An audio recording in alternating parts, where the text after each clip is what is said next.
Hello दोस्तों, स्वागत है आप सभी का टैक्स गुरुकुल की इस डीटी की पाठशाला के अंदर। मैं हूं आपका दोस्त और डीटी का घोष प्रोफेसर अमित राजपुरोहित। दोस्तों, आज हम करने वाले हैं कैपिटल गेन्स पार्ट 2, जो पार्ट 1 हमने कर दिया था। और मैं माफ़ी चाहूँगा कि थोड़ी सी कंटिन्यूटी डिस्टर्ब हुई है बिकॉज और जैसा कि आप सभी को पता होगा कि हमने 2 प्रोग्राम और लॉन्च किए हैं। एक है कौन बनेगा chartered accountant MCQ series KBCA, और दूसरा है आओ हम केस करें, जो सिनेरियो बेस्ड केस स्टडीज है वो एमसीक्यूज हमने किया। उसका एक एपिसोड कल हो भी चुका है। तो किसी रीज़न की वजह से मैं रिकॉर्ड नहीं कर पाया था, और सुबह जब मैंने ट्राई किया तो नेट नहीं था, तो लाइव भी नहीं ले पाया था।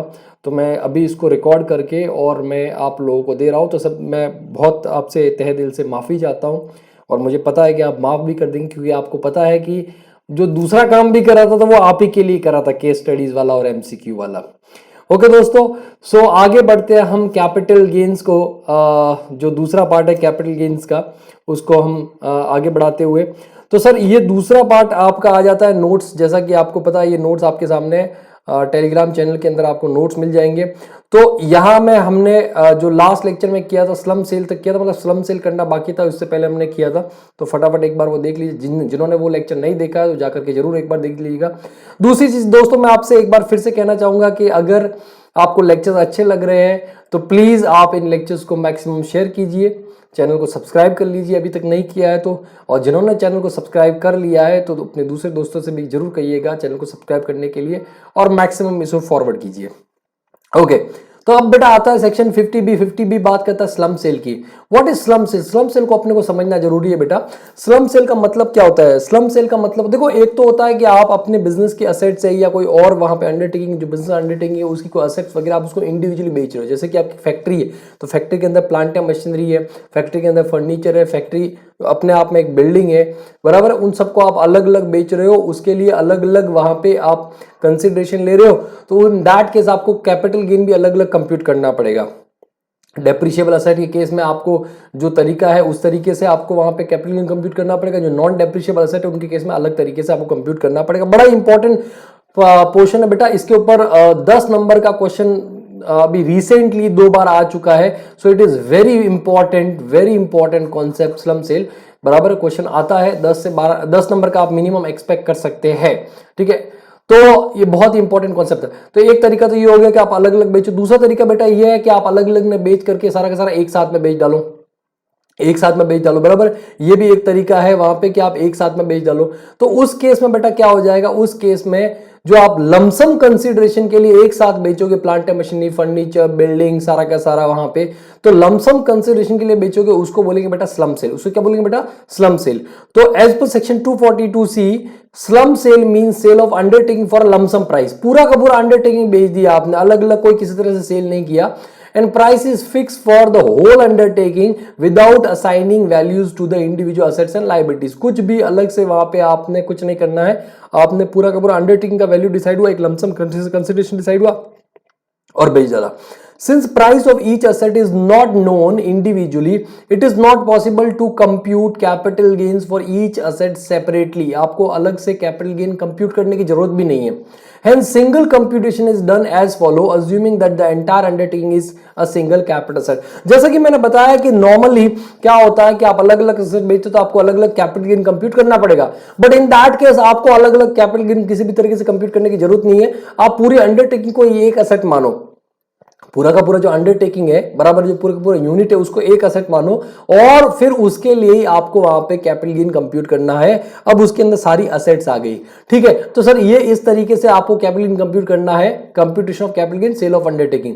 तो सबसे पहले आपको लेना बेटा फुल वैल्यू ऑफ कंसिडरेशन। जो लमसम प्राइस क्वेश्चन में दे रखा होगा वो आपको दे रखा होगा कि sir for 300 crore the undertaking is, ठीक है, वहां पे आपका बेचा जा रहा है, तो वो आपका लमसम प्राइस होगा, that will be full value of consideration. उसमें से अगर कोई ट्रांसफर एक्सपेंसेस है वो तो लेस कर दो, वहां पे ये आ जाएगा नेट सेल कंसिडरेशन। यहां तक तो ठीक है। यहां पे आपको जो लमसम प्राइस होगा उसी को फुल वैल्यू ऑफ कंसिडरेशन लेना, और यहां तक आपका ठीक है। अब उसके बाद में हम क्या करते हैं बेटा, cost of acquisition, index cost of acquisition, या फिर cost of improvement index, cost of improvement less करते बेटा, ऐसा कुछ भी नहीं करना है। यहां पे आपको क्या करना है कि जो कॉस्ट ऑफ अंडरटेकिंग लेना है, और कॉस्ट ऑफ अंडरटेकिंग मतलब आपको कोई कॉस्ट नहीं निकालना है, नेट वर्थ आपको निकालना है उस अंडरटेकिंग का, और वो नेट वर्थ आप लेस करोगे तो आपका वहां पे आ जाएगा शॉर्ट टर्म कैपिटल गेन या long term capital gain, what ever it is, short term या लॉन्ग टर्म, बराबर है। अब बेटा बात समझो कि सर ये capital gain short term long term कैसे डिसाइड होगा, क्योंकि sir plant and machinery depreciable asset है, उसको बेचने से ऑलवेज शॉर्ट टर्म होता है, फर्नीचर डेप्रिशिएबल, उसको बेचने से ऑलवेज वहां पे आपका शॉर्ट टर्म होता है, बिल्डिंग भी डेप्रिशिएबल है, उसको बेचने से भी ऑलवेज शॉर्ट टर्म होता है। लेकिन कुछ और असेट्स है जैसे कि लैंड हो गया या फिर आपका कोई और असेट हो गया जो डेप्रिशिएबल नहीं है, तो उनको बेचने से, कुछ इन्वेस्टमेंट्स वगैरह है अंडरटेकिंग के अंदर, तो बेटा वो सारा का सारा आपका लॉन्ग टर्म भी हो सकता है, शॉर्ट टर्म भी हो सकता है, वो तो डिपेंड करता है कहने का मतलब। So how will you decide in this case कि जो कैपिटल गेन है वो लॉन्ग टर्म है शॉर्ट टर्म है। तो इस केस में आपने को बेटा देखना है कि वो जो अंडरटेकिंग उसका पीरियड ऑफ होल्डिंग क्या है। अब तक हम क्या करते थे, हर एक असेट का अलग अलग करते थे, तो अलग अलग असेट का देखते थे पीरियड ऑफ होल्डिंग क्या है, पीरियड ऑफ होल्डिंग क्या है। बट इन दैट केस अपने को अलग अलग असेट करना दे करके अपने को पूरा पूरा यूनिट का या अंडरटेकिंग के देंगे कि भाई मान लो 1 अप्रैल 2006 को वो अंडरटेकिंग खरीदा था या अंडरटेकिंग एस्टैब्लिश हुआ था, वॉट एवर इट इज, बराबर है, स्टैब्लिश हुआ था। तो इन दैट केस बेटा 1 अप्रैल तो अभी उसके अंदर असेट कब खरीदा वो मैटर नहीं करता है, अंडरटेकिंग स्टैब्लिश कब हुआ 1 अप्रैल 2006, तो आज बेच रहे हो आप 2019 के अंदर बेच रहे हो, 1920 के अंदर बेच रहे हो, तो बेटा आप देखोगे ये जो पीरियड ऑफ होल्डिंग है, ये period of holding is more than 36 months, more than कितना बेटा 36 मंथ। तो उस केस में बेटा ये कैपिटल गेन लॉन्ग टर्म हो जाएगा, क्या हो जाएगा बेटा लॉन्ग टर्म। लेकिन ये 1 अप्रैल 2016 को ना होकर के 17-18 के अंदर एस्टैब्लिश हुआ था, मतलब आपका period of holding is less then 36 month, less than कितना 36 मंथ, तो उस केस में बेटा शॉर्ट टर्म हो जाएगा, ये ध्यान रखना। तो उस केस में आपको क्या करना है, आपको चेक करना है कि sir period of holding of undertaking क्या है, ठीक है, अप टू 36 मंथ्स या फिर आपका मोर देन 36 मंथ। तो नीचे एक नोट लिख रखा है, वो आप देखो क्या बोलता है, to decide short term oblique long term period should be calculated from the date of commencement of undertaking up to the date of slump sale, ठीक है। एंड अगर वो आपका अप टू 36 मंथ है बेटा, कितना कितना कितना, if it is up to 36 months, तब तो क्या हो जाएगा, then short term capital gain. और इसके अलावा अदरवाइज अगर 36 मंथ से ज्यादा है, otherwise long term capital gain, ठीक है, ये चीज हो गया।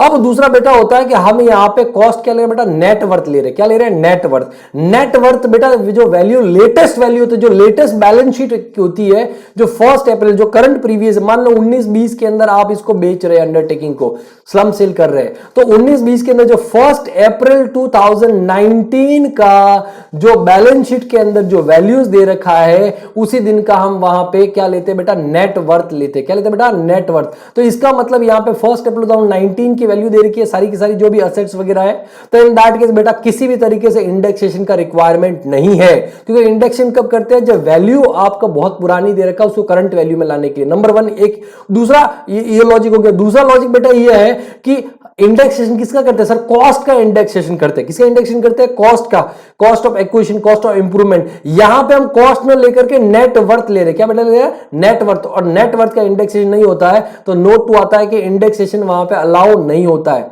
तीसरा आता है बेटा नेटवर्थ, आपको कैसे निकालना है, नेटवर्थ निकालना है कि ठीक है, नेटवर्थ निकालोगे तो नेटवर्थ निकालने के लिए फॉर्मूला दे रखा है WDV of depreciable asset as पर इनकम टैक्स एक्ट, बराबर है। जो भी आपके पास में डेप्रिशिएबल एसेट दे रखी है, जैसे कि प्लांट एंड मशीनरी या फिर आपका फर्नीचर ले लो, ठीक है, या फिर बिल्डिंग ले लो, ये सारी की सारी, या फिर इंटेंजिबल असेट जो भी 4 ब्लॉक ऑफ असेट है, बराबर है, इनका आपको क्या करना है, 1 अप्रैल 2019 का ओपनिंग WDV ले लेना है इनकम टैक्स के हिसाब से, as per income tax act, बराबर है।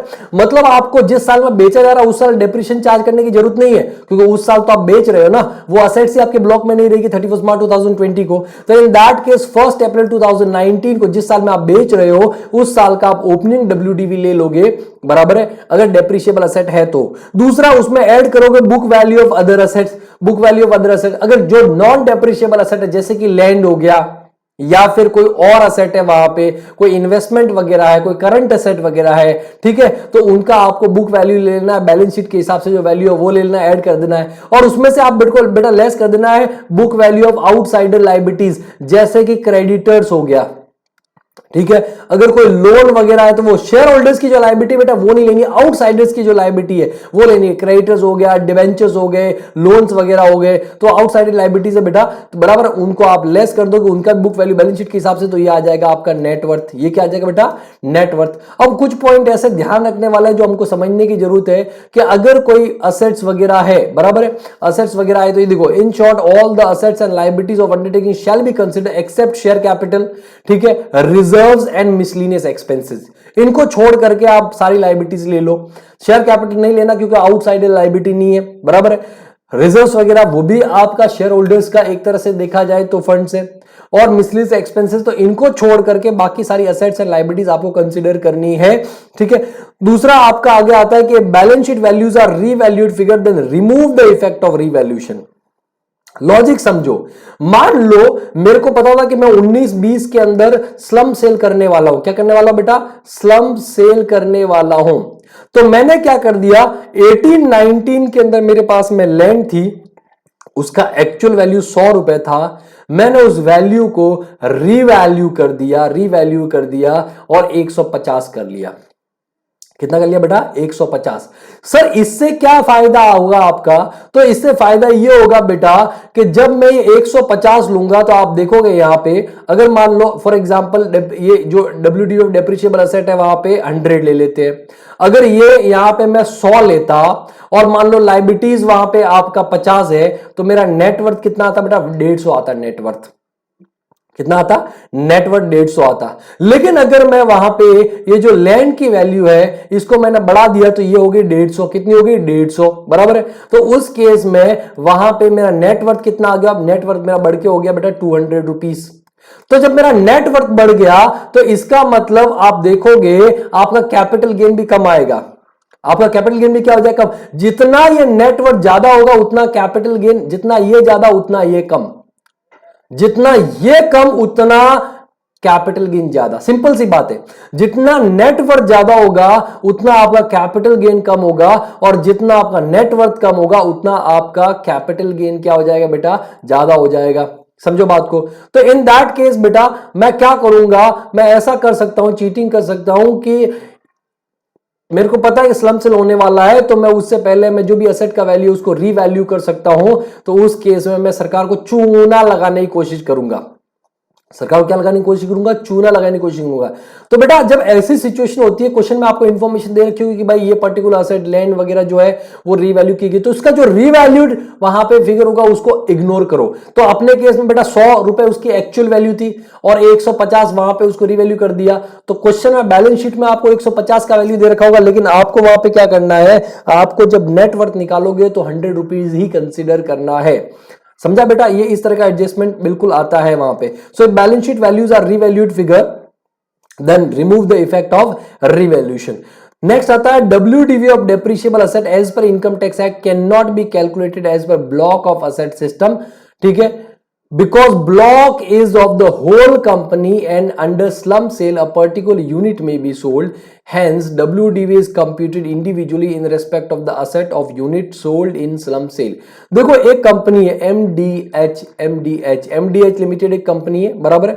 अब इसकी 3 यूनिट है, मिर्च, धनिया और हल्दी, 3 यूनिट है, बराबर है, 3 यूनिट है। मान लो सिर्फ हम यूनिट H वहां पे स्लम सेल कर रहे हैं, स्लम सेल, या चलो यूनिट एड तो नहीं, वो तो यूनिट मतलब हल्दी वाला तो चल रहा है। हम क्या करते हैं, धनिया वाला, जो धनिया वाला है, बराबर, उसको क्या कर दिया? स्लम सेल कर दिया, स्लम सेल एसेस कर दिया वहां पे, बराबर है। तो उस केस में आपको क्या चाहिए रहेगा? WDV of depreciable asset, WDV of depreciable asset चाहिए रहेगा। तो उस केस में आपको सिर्फ WDV of depreciable asset unit D का चाहिए। लेकिन जब टोटल ओवरऑल की बात करेंगे तो एमडीएच लिमिटेड का ब्लॉक वहां पे बना हुआ होगा, मतलब उसके अंदर एम की भी एसेट्स है, डी की भी एसेट्स है और एच की भी एसेट्स है, बराबर है।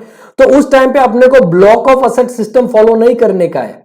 आपको क्या करना है, जो डी यूनिट है, डी यूनिट की जो एसेट्स है उनके ऊपर आपको अलग से डेप्रिसिएशन चार्ज करना है, उनके ऊपर अलग से आपको डेप्रिसिएशन चार्ज करना है, लेस करना है, फिर डब्ल्यूडीवी आप निकालोगे। तो वही बोल रहा है कि बेटा आपको यहां पे ब्लॉक ऑफ एसेट सिस्टम ना, क्योंकि आप एक्चुअल डेप्रिसिएशन थोड़ी निकाल रहे हो, आप तो नेटवर्थ निकाल रहे हो, और नेटवर्थ के लिए आपको डब्ल्यूडीवी ऑफ डेप्रिशिएबल एसेट चाहिए। तो उस केस में देखो, original cost of depreciable asset transferred in slump sale, मतलब ये जो डी के केस में जो एसेट ट्रांसफर हो रही है वो वाली एसेट माइनस डेप्रिसिएशन एज पर income tax act till last year. Last year मतलब जो स्लम सेल वाला ईयर है उसको छोड़ करके, लास्ट ईयर मतलब जो स्लम सेल वाला उसके इमीडिएटली लास्ट। तो फॉर एग्जांपल कुछ असेट्स थी ये डी यूनिट के अंदर, 1000 रुपए के अंदर खरीदी थी कॉस्ट, बराबर है, और ये खरीदी थी सर 16-17 के अंदर। कब खरीदी? 16-17 के अंदर। इसको मान लेते हैं बिल्डिंग, क्या मान लेते हैं बेटा? बिल्डिंग। रेट है 10%, वहां पे रेट है, ठीक है, 10% रेट है। तो 1000 रुपए कॉस्ट था, 16-17 में खरीदा था, और 19-20 के अंदर स्लम सेल हो रहा है। अच्छा, टोटल वहां पे 10,000, एमडीएच की पूरी वहां पे आपकी असेट थी 10,000, बट 1000 रुपए खाली डी वाले पार्ट का था। तो 1000 रुपए का कॉस्ट हमने ले लिया उन असेट्स का, बिल्डिंग का। अब बेटा देखो 19-20 के अंदर स्लम सेल हो रहा है, मतलब आपको 3 साल का डेप्रिसिएशन, 16-17, 17-18 एंड 18-19, 3 साल का आपको डेप्रिसिएशन निकालना पड़ेगा। तो पहले साल में आ जाएगा 100, डब्ल्यूडीवी मेथड फॉलो कर रहे हैं हम, 100, दूसरे में आ जाएगा 90 और तीसरे में आ जाएगा 81। आप निकाल के देख लो 10% के हिसाब से, 100, 90 एंड 81, बराबर। ये 3 साल का डेप्रिसिएशन आ गया। तो 190 और 80, 270, 271 हम डेप्रिसिएशन लेस कर देंगे, और जब बैलेंस अमाउंट आ जाएगा बेटा वो डब्ल्यूडीवी आ जाएगा, इस तरीके से। तो डब्ल्यूडीवी एज पर इनकम टैक्स एक्ट आ जाएगा। ध्यान रखना 19-20 का डेप्रिसिएशन नहीं लेना बेटा, क्योंकि उस साल में तो हम बेच रहे हैं, उस साल में तो असेट ही नहीं है हमारे पास में, ठीक है। तो उसके इमीडिएटली पहले का अपने को कभी भी डब्ल्यूडीवी जो लेना है ना बेटा, WDV as on first day of previous year, first day of previous year in which opening WDV ना, ओपनिंग फर्स्ट डे लिखा है फिर भी ओपनिंग डब्ल्यूडीवी, ठीक है, first day of previous year in which slump sale is done. Clear है ये चीज वहां पे? ओके, मतलब last year depreciation. However if the entire company is sold by way of slump sale, then the WDV of the whole block can be considered in net worth computation. भाई पूरा एमडीएच ही बेच डाला, तो फिर उस केस में tension लेने की जरूरत नहीं है। तो ये आपका स्लम सेल वाला केस था, जो 10 नंबर का इसके ऊपर क्वेश्चन आ सकता है। उसके बाद में बेटा आता है आपका नेक्स्ट, ठीक है, सेक्शन 50C। हाँ, सेक्शन 50C मेरे को करवाना था, सेक्शन 50C, ये पेज इसीलिए छोड़ा है, समझा? ओके, तो यहां पे आपका ये हो गया।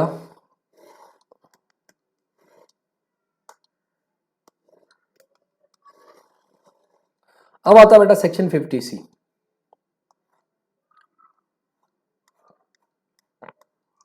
सेक्शन 50C,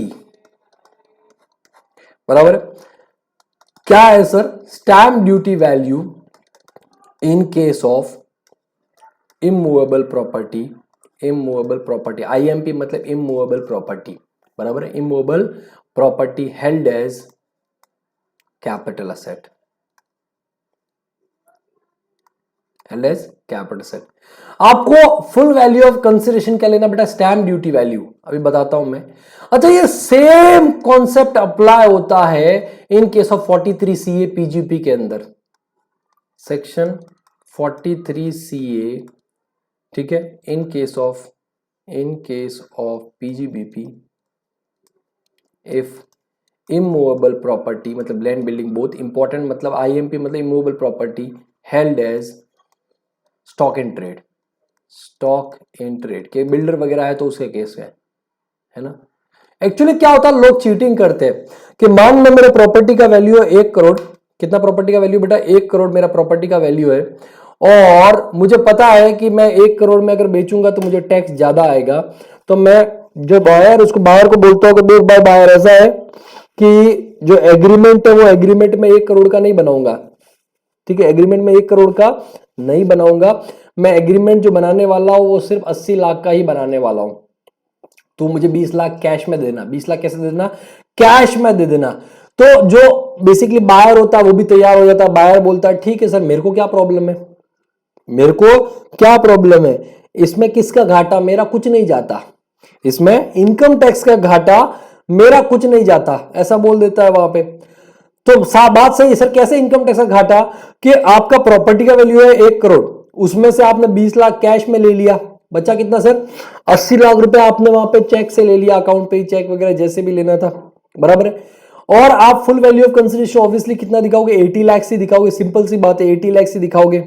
तो उस केस में बेटा इनकम टैक्स का तो नुकसान हो गया ना वहां पे, क्योंकि आप टैक्स 80 लाख में भरने वाला, जबकि आपने डील वहां पे 1 करोड़ में की है। तो क्या सर इनकम टैक्स डिपार्टमेंट को ये चीज पता नहीं चलती, बेटा पता चल जाता है उनको। कैसे पता चलता है, कि जब कोई भी आप प्रॉपर्टी बेचोगे या खरीदोगे तो उस टाइम पे आपको एक स्टेट गवर्नमेंट को एक ड्यूटी पे करना पड़ता है, उसको बोलते हैं स्टैम्प ड्यूटी। उसको क्या बोलते हैं बेटा, स्टैम्प ड्यूटी, बराबर। स्टैम्प ड्यूटी पे करना पड़ता है, जो भी आप प्रॉपर्टी, जो भी स्टेट गवर्नमेंट को आप पे करते हो, स्टैम्प ड्यूटी का पेमेंट करना पड़ता है। तो आप स्टैम्प ड्यूटी का पेमेंट करोगे, अब आप इनकम जो स्टेट गवर्नमेंट है उसको बोलोगे कि सर हम तो 80 लाख के अंदर वहां पे प्रॉपर्टी खरीदे या 80 लाख में प्रॉपर्टी बेचे, तो जो स्टैम्प ड्यूटी है वो 80 लाख पे करेंगे। वो स्टेट गवर्नमेंट क्या बोलेगा, नहीं साहब, हमारा एक स्टैम्प ड्यूटी वैल्यू है, बराबर है। हमारा क्या है, एक स्टैम्प ड्यूटी वैल्यू, जिसका एक रेकनर भी आता है, stamp duty value area wise के अंदर वैल्यूज दे रखी, तो बोलो ये हमारा स्टैम्प ड्यूटी वैल्यू है, इसको हम टाइम टाइम पे रिवाइज भी करते रहते हैं। तो उस केस में बेटा, उस केस में ऐसा है कि हमारा जो स्टैम्प ड्यूटी वैल्यू है वो 1 करोड़ होता है। कितना होता है, 1 करोड़। तो आपको स्टैम्प ड्यूटी 1 करोड़ पे करना पड़ेगा। तो आपने स्टैम्प ड्यूटी जो पे किया बेटा वो 1 करोड़ के ऊपर पे किया, और इनकम टैक्स को क्या बोलते हो, कि मैंने प्रॉपर्टी कितने में बेची है, मैंने प्रॉपर्टी 80 लाख में बेची है। तो इनकम टैक्स क्या वहां पे समझ गए आप। तो इनकम टैक्स क्या बोलेगा, जब तू स्टैम्प ड्यूटी 1 करोड़ में पे कर रहा है, तो इसका मतलब तूने प्रॉपर्टी कतई 80 लाख में नहीं बेची, तूने 1 करोड़ में बेची है, बराबर। तो ऐसे करके डिस्प्यूट होता है। तो उस केस में, उस ऐसे सिचुएशन में आपको फुल वैल्यू ऑफ कंसिडरेशन क्या लेना है, जो वैल्यू वहां पे था वो वैल्यू, या फिर आपका जो स्टैम्प ड्यूटी वैल्यू जो डिसाइड हुआ है वो आपको लेना है। तो वही इस पर्टिकुलर सेक्शन के अंदर पढ़ना है, 50C एंड 43C है। अच्छा, 50C का अप्लाई होता है, 50C अप्लाई होता है बेटा जब बेसिकली आपका प्रॉपर्टी हेल्ड कर रखा है आपने एज इन्वेस्टमेंट, मतलब एज कैपिटल एसेट आपने हेल्ड कर रखा है प्रॉपर्टी, तब 50C अप्लाई होगा। लेकिन अगर आपने वहां पे प्रॉपर्टी हेल्ड कर रखा है स्टॉक इन ट्रेड, मतलब आप बिल्डर हो, बराबर है, तो उस केस में 43C अप्लाई होगा। बाकी कॉन्सेप्ट सेम है। तो देखो, अगर यहां पे सिचुएशन समझना, अगर यहां पे आपका जो कंसिडरेशन है, कंसिडरेशन इज ग्रेटर देन, बराबर है, कंसिडरेशन इज ग्रेटर देन और equal to, stamp duty value, consideration is greater than या equal to stamp duty value. Suppose your consideration is 1.01 CR और आपका स्टैम्प ड्यूटी वैल्यू है 1 CR, तो बेटा मतलब आपका कंसिडरेशन ज्यादा है और आप ज्यादा ही दिखा रहे हो वहां पे। तो इन दैट केस, ये देखो ये ज्यादा है, तो उस केस में बेटा कोई दिक्कत नहीं है। उस केस में आपका फुल वैल्यू ऑफ कंसिडरेशन, जो आपका कंसिडरेशन है वही ले लेंगे, ₹1.01 CR। जब आप ऑलरेडी 1.01 CR दिखा रहे हो, तो इनकम टैक्स काय को अपना नुकसान करवा के 1 करोड़ करेगा, उसमें तो कोई शंका नहीं। लेकिन सिचुएशन कुछ ऐसी होती है कि सर योर कंसिडरेशन जितना आप दिखा रहे हो is less then stamp duty value. Stamp duty value state government determine करता है, वो कंसिडरेशन उससे कम है, कंसिडरेशन क्या उससे कम। दूसरा एंड ठीक है, जो डिफरेंस है, difference between consideration and stamp duty value is, पहले केस में up to 5% of consideration,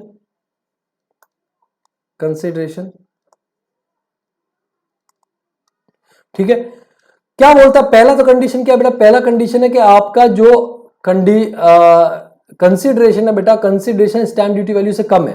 stamp duty value से क्या बेटा, कम है कि suppose your consideration is 1.01 CR and stamp duty is basically for example 1.10 CR, कि भाई ये आपका कंसिडरेशन 1.01 CR और आपका स्टैंप ड्यूटी वैल्यू है 1 करोड़ 1.1 CR, कुछ इस तरीके से, बराबर।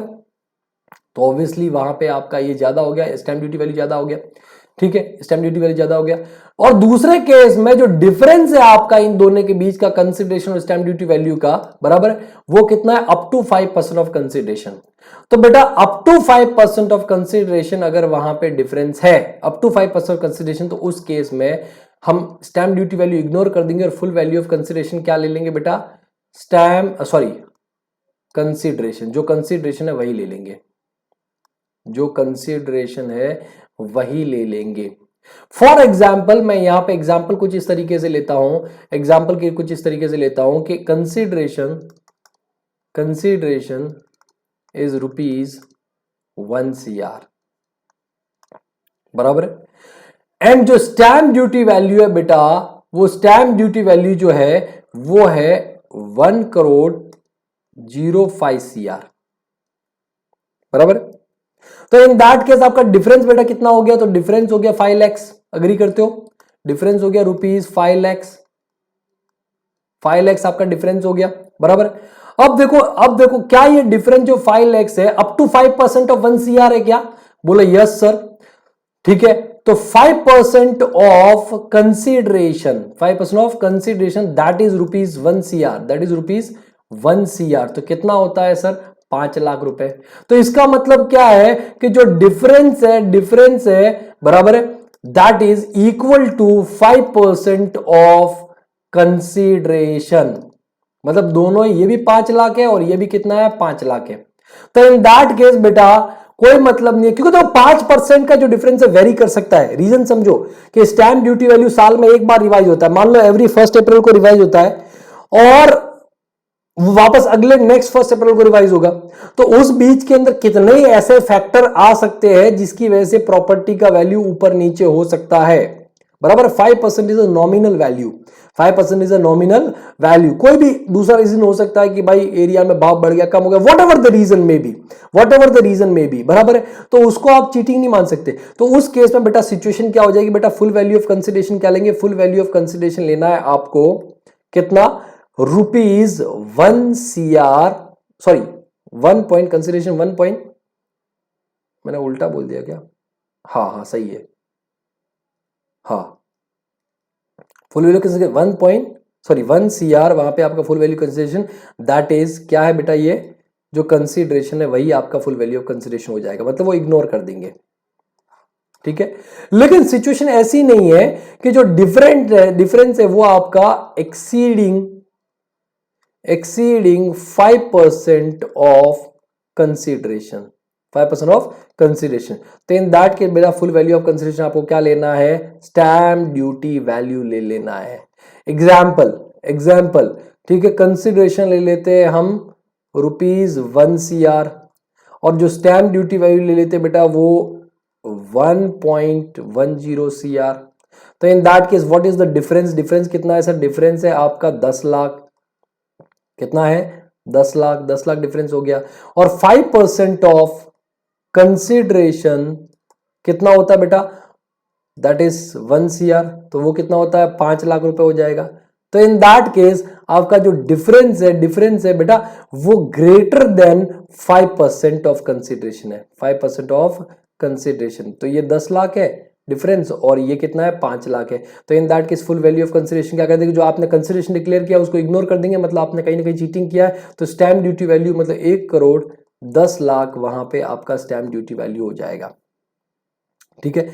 लेकिन ये वाली सिचुएशन में एक डिफिकल्टी और है, ये वाली सिचुएशन के अंदर एक डिफिकल्टी और है।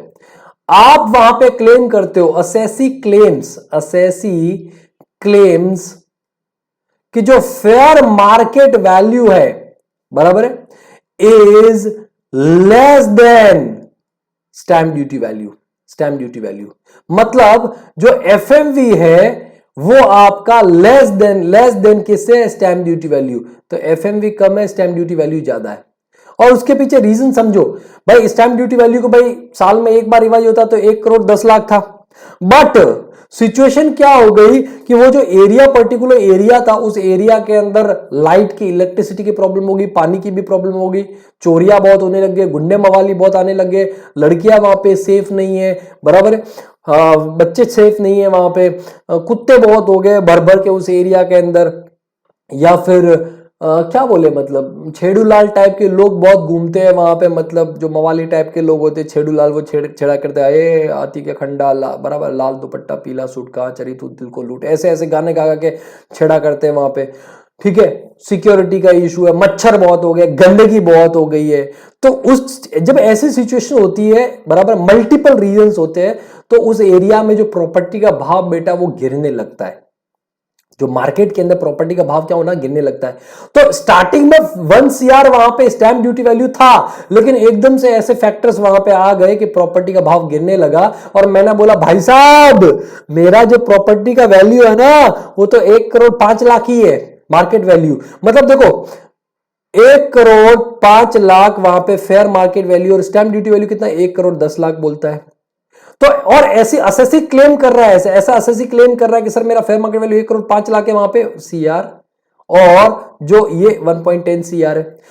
एंड उस केस में अगर वहां पे असेसी डिमांड करता है, असेसी क्या करता है बेटा, डिमांड, असेसी डिमांड्स वैल्यूएशन, भाई ये सामने से नहीं बोलेगा, ठीक है, मतलब डिमांड मतलब ऑब्जेक्शन करता है, डिमांड की जगह मैं लिखूंगा assessee object, object object stamp duty value.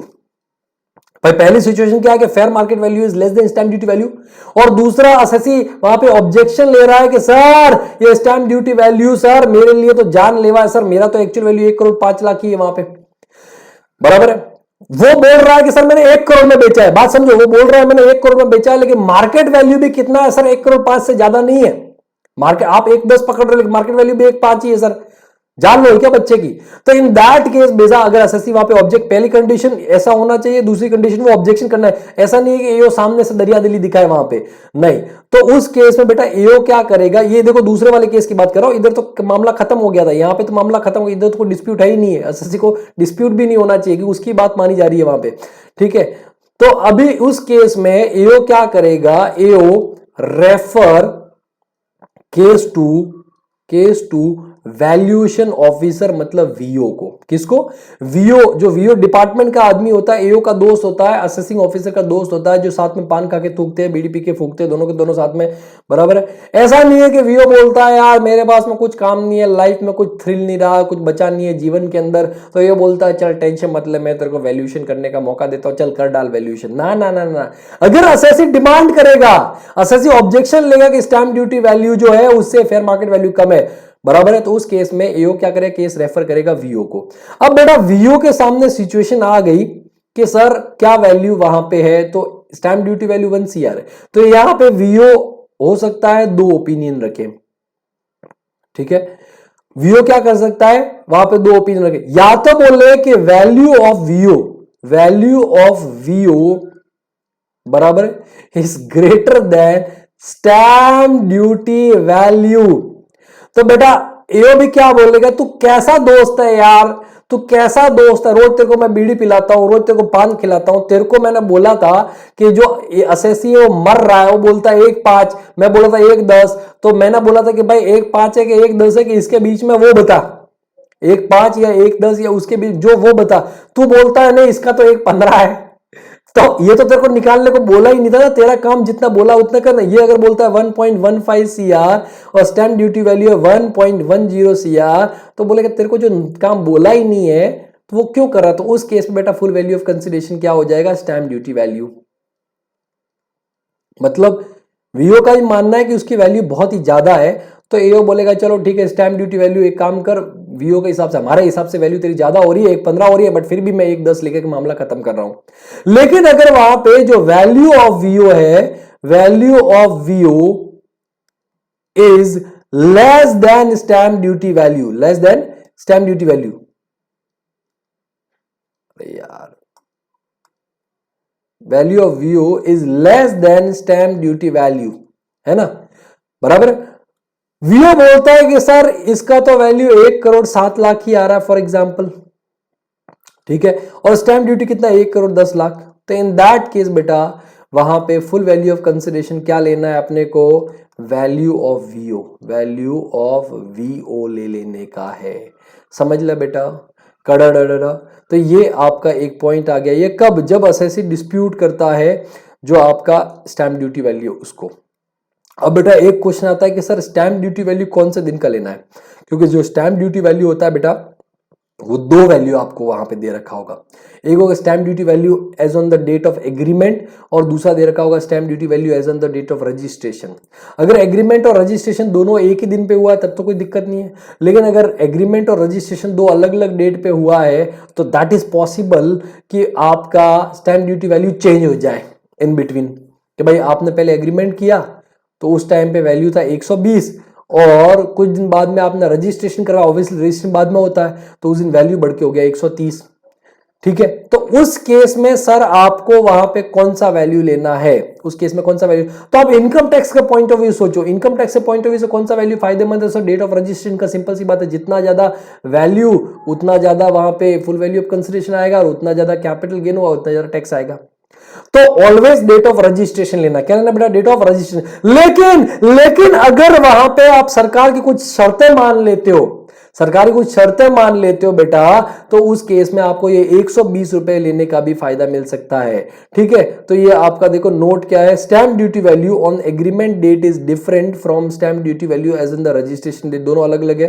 Then consider stamp duty value on agreement date provided, देखो जनरली आपको क्या करना है, डेट ऑफ रजिस्ट्रेशन लेना है, मैंने बोला डेट ऑफ रजिस्ट्रेशन नहीं लिखा मतलब डेट ऑफ रजिस्ट्रेशन वहां पे लिखा है, लेना है। ठीक है, प्रोवाइडेड मतलब कंडीशन है, कंडीशन है प्रोवाइडेड। ठीक है, part or whole of the consideration is received in account payee cheque, account payee bank draft or ECS on or before the date of agreement, कि जो एग्रीमेंट का डेट है उस डेट तक या तो पूरा का पूरा हिस्सा या कुछ हिस्सा, या तो पूरा का पूरा हिस्सा या कुछ हिस्सा आपको मिलना चाहिए। कैसे, account payee cheque, account payee draft या ECS, account payee cheque, account payee draft or ECS के थ्रू, बराबर है। अगर ऐसा है तो वहां पे आपका क्या हो जाएगा बेटा, क्या हो जाएगा, आप डेट ऑफ एग्रीमेंट ले लोगे। क्लियर है ये चीज, अदरवाइज डेट ऑफ रजिस्ट्रेशन लेना है। ठीक है, तो ये एग्जांपल देगा, एक्चुअल सेल प्राइस 100, ये 120, 130, assuming part of whole of the consideration receive in account payee cheque on or before the agreement date, on before the agreement date, या तो account payee cheque, account payee draft या ECS, cross cheque, balance cheque में दिया तो नहीं चलेगा बेटा। ठीक है, तो फुल वैल्यू ऑफ कंसिडरेशन 100 और 120, विच एवर इज हाई, कितना बेटा 120 ले लेंगे हम, बराबर है। अज्यूमिंग जो डिफरेंस है इन दोनों के बीच का वो 5% से ज्यादा है, डिफरेंस बेटा क्या 5% से ज्यादा, तो 100 का 5% कितना होता है, 5 रुपए, बराबर। और यहाँ पे डिफरेंस कितना है 120, वहां पे सॉरी 20 रुपए का डिफरेंस, तो ऑब्वियसली 120 रुपए हम वहां पे ले लेंगे। The above provisions are also applicable under the head income from business, मतलब पीजीपी, जैसा कि मैंने बताया, in case of immovable properties held as stock in trade, but these provisions are contain in section 43, section खाली अलग है, बाकी everything is same. तो section 50C for immovable property capital asset, capital gain के अंदर, और section 43C immovable property stock in trade PGP के अंदर, खाली सेक्शन का डिफरेंस है, बाकी एवरीथिंग इज सेम, कोई डिफरेंस नहीं है। ठीक है, ये हो गया। फिर 50C है, अगर आपने अनलिस्टेड कोई शेयर्स बेचे हैं, अनलिस्टेड शेयर्स, बराबर है, तो उस केस में आप चीटिंग कर सकते हो कि मार्केट वैल्यू शेयर का 100 रुपए है और आपने बोला कि मैंने तो 30 रुपए में बेचा, इसका मतलब हो सकता है कि आपने 70 रुपए कैश में ले लिए हो, एकदम 50C के जैसा ही, 50C के जैसा ही। क्या आपका मार्केट वैल्यू 100 है और आप वहां पे बोल रहे हो मैंने तो 30 रुपए में बेचा, तो हो सकता है 70 रुपए आपने कैश में ले लियो, तो उस केस में बेटा इनकम टैक्स बेवकूफ थोड़ी है, तो इनकम टैक्स देगा मार्केट वैल्यू कितना है, मार्केट वैल्यू 100 है, तो उस केस में आपका फुल वैल्यू ऑफ कंसिडरेशन भी मार्केट वैल्यू हो जाएगा। तो in case of unlisted shares, ठीक है, लिस्टेड के केस में आप नहीं कर सकते, क्योंकि लिस्टेड में तो आपको सामने सामने दिखता है, सबको दिखता है कि ये वैल्यू आज की तारीख में है।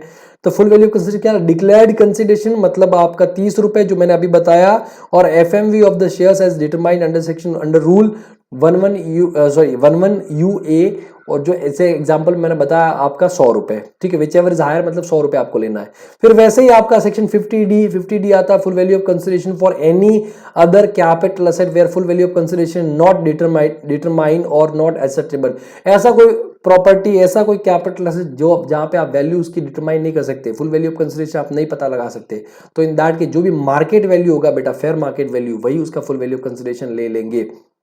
ठीक है, उसके बाद में बेटा आता है debentures. Debenture and bonds, debenture and bonds, अगर आपके पास में कोई डिबेंचर एंड बॉन्ड्स है तो in case of debenture and bonds, ठीक है, indexation is not allowed as they are not affected by inflation, ठीक है। अगर डिबेंचर एंड बॉन्ड्स अगर है तो वहां पे आपका कैलकुलेशन नॉर्मली होगा, ठीक है, कंप्यूटेशन का, लेकिन आपको वहां पे उसका इंडेक्सेशन नहीं करना है क्योंकि वो इन्फ्लेशन की वजह से उसका कोई वहां पे फर्क नहीं पड़ता है। हाउएवर कुछ है कैपिटल इंडेक्स बॉन्ड्स, बराबर है, उस केस में इंडेक्सेशन क्या हो जाएगा बेटा, अलाउड हो जाएगा, क्या हो जाएगा, अलाउड हो जाएगा। उसके बाद में, ठीक है, कुछ ऐसे केसेस जहां पे कॉस्ट वहां पे आपको नहीं दे रखा होगा तो आपको कॉस्ट कंसिडर करना पड़ेगा। Section 55 cost in different situation, जैसे कि अगर आपने कोई असेट परचेज किया बिफोर 1 अप्रैल 2001 जो हमने डिस्कस किया था, तो कॉस्ट चाहे असेसी ने किया हो या प्रीवियस ओनर ने किया हो, वेदर बाय असेसी और बाय प्रीवियस ओनर, जहां पे आपको प्रीवियस ओनर का कॉस्ट लेना है तो उस केस में, दोनों केस में अगर असेट एक्वायर किया बिफोर 1 अप्रैल 2001 तो एक्चुअल कॉस्ट जो भी आपका है और fair market value on 1 April 2001 whichever is higher, whichever is higher हम डिस्कस कर चुके हैं। इंप्रूवमेंट करवाया बिफोर 1 अप्रैल 2001 बेटा उसको इग्नोर करते हैं, चाहे प्रीवियस ओनर ने करवाया हो चाहे करंट ओनर ने करवाया हो, लेकिन उसके बाद में चाहे प्रीवियस ओनर ने करवाया करंट ओनर ने करवाया उस इंप्रूवमेंट को कंसिडर करेंगे। फिर उसके बाद में आता है बेटा बोनस शेयर्स, बोनस शेयर्स अगर अलॉट हुआ है ऑन और आफ्टर 1 अप्रैल 2001, ऑन और आफ्टर 1 अप्रैल 2001, ऑन और आफ्टर 1 अप्रैल 2001, तो ये एक्चुअली जो ये एरो है ना ये ऐसे नहीं है, ये यहाँ पे ये कुछ इस तरीके से, ठीक है। अगर बोनस वहां पे आपका बोनस शेयर्स अलॉट हुआ ऑन और आफ्टर 1 अप्रैल 2001 तो बेटा कॉस्ट आपका क्या हो जाएगा, नील, क्या हो जाएगा बेटा, नील हो जाएगा। एंड अगर बोनस शेयर्स अलॉट हुआ है बिफोर 1 अप्रैल 2001 तो इन दैट की जो फेयर मार्केट वैल्यू होगा 1 अप्रैल 2001 का वो ले लेना, क्योंकि एक्चुअल कॉस्ट तो उसका नील होगा, एक्चुअल कॉस्ट तो क्या होगा बेटा, नील, तो फेयर मार्केट वैल्यू आप उसका ले लोगे। राइट शेयर्स बेटा, राइट शेयर्स, राइट शेयर्स क्या होते हैं बेटा कि कोई कंपनी के अंदर आप शेयर होल्डर हो और वहां पे आपको कंपनी का कोई आईपीओ आ रहा है या एफपीओ आ रहा है तो उस केस में जो एग्जिस्टिंग शेयर होल्डर्स है उनको राइट दिया जा रहा है कि ये इतने शेयर्स आप ले सकते हो, पहला राइट आपको है, बराबर है।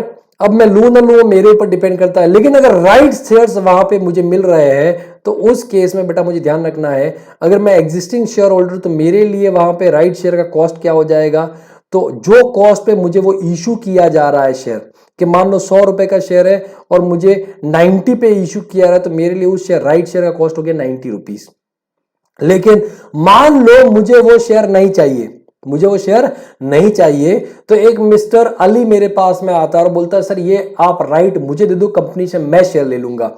मैंने ठीक है, मैंने अपना राइट वहां पे अली को दे दिया तो अली आउटसाइडर हो गया वहां पे, तो उसके लिए अली के लिए कॉस्ट क्या होगा, तो बेटा वो दो लोगों को पेमेंट करेगा, एक कंपनी को पे करेगा शेयर खरीदने के लिए, सपोज 90 रुपीज पे करता है, कितना बेटा 90 रुपीज। दूसरा मैं भी अपना राइट फ्री में थोड़ी दूंगा उसको, मैं अपना राइट उसको फ्री में थोड़ी देने वाला हूं वहां पे, तो इन दैट केस मैंने 10 रुपए चार्ज किए तो उसके लिए कॉस्ट कितना हो गया बेटा 110, है ना। तो ये इशू प्राइस सपोज 90 और ये plus amount paid to the renouncer, मैं रिनाउंसर वहां पे कितना 10, तो टोटल कॉस्ट कितना हो गया बेटा 100 रुपीज उसके लिए, अब्दुल अली के लिए कॉस्ट हो गया, अली के लिए क्या हो गया कॉस्ट। और ये जो 10 रुपए मुझे मिल रहा है ना बेटा, मुझे मिल रहा है मिस्टर एआरपी को जो 10 रुपए मिल रहा है मेरे लिए फुल वैल्यू ऑफ कंसिडरेशन होगा, मैंने राइट रिनाउंस किया है, राइट क्या किया गया है, रिनाउंस किया है, बराबर, ठीक है। तो राइट रिलिंक्विशमेंट ऑफ कैपिटल सेट, बराबर, रिलिंक्विशमेंट राइट इन कैपिटल सेट, तो इस दैट केस वहां पे मैंने अपना राइट क्या किया, रिनाउंस। वो राइट मेरे लिए इंटेंजिबल एसेट है, राइट मेरे लिए क्या इंटेंजिबल एसेट है, मतलब मैंने कैपिटल एसेट ट्रांसफर किया तो 10 रुपए मेरे लिए फुल वैल्यू ऑफ कंसिडरेशन हो जाएगा। और मेरे लिए राइट का कॉस्ट क्या होगा, ये देखो नीचे देखो, मेरे लिए राइट का कॉस्ट क्या होगा, राइट ऑफर का कॉस्ट क्या होगा, नील, क्योंकि मैंने राइट खरीदने के लिए रिलायंस को कोई पैसा थोड़ी दिया था वहां पे, वो तो मैं एग्जिस्टिंग शेयर होल्डर था, तो अपने आप राइट वहां पे क्रिएट होगा, तो मेरे लिए कॉस्ट क्या होगा नील, और उसके मेरे लिए कैपिटल गेन क्या हो जाएगा बेटा, तो 10 माइनस 0, वहां पे 10 रुपए कैपिटल गेन हो जाएगा। अगर बेटा वहां पे कोई आपका सेल्फ जनरेटेड एसेट है, जैसे कि गुडविल हो गया, मतलब इनटेंजिबल एसेट, ट्रेडमार्क हो गया, ब्रांड नेम हो गया, ठीक है, अगर ये सेल्फ जनरेटेड है, ये थोड़े से एरो है ना खिसक गए, अगर वो सेल्फ जनरेटेड है तब तो कॉस्ट हो जाएगा बेटा नील, कॉस्ट क्या हो जाएगा बेटा नील। और अगर वो परचेज किया गया है तो उस केस में कॉस्ट, जो परचेज प्राइस जो गुडविल जितने में खरीदा वो मेरे लिए कॉस्ट हो जाएगा वहां पे, ठीक है। तो ये कुछ ऐसे केसेस है जहां पे अलग अलग आपका कॉस्ट हो सकता है। उसके बाद में बेटा एक केस आता है joint development agreement, JDA, joint development agreement JDA, बराबर है। अब इसमें क्या होता है कि एक बिल्डर है, ठीक है, वो बिल्डिंग बनाना चाहता है, लेकिन कहां पे सर? वो बिल्डिंग बनाना चाहता है मेरे जमीन के ऊपर, मेरी जमीन के ऊपर एक वो बिल्डिंग बनाना चाहता है। ये आपके लिए मैंने एक चार्ट बना के रखा हुआ है। Section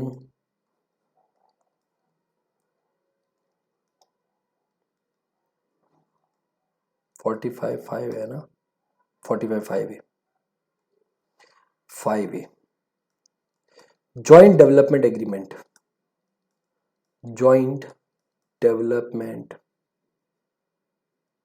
agreement.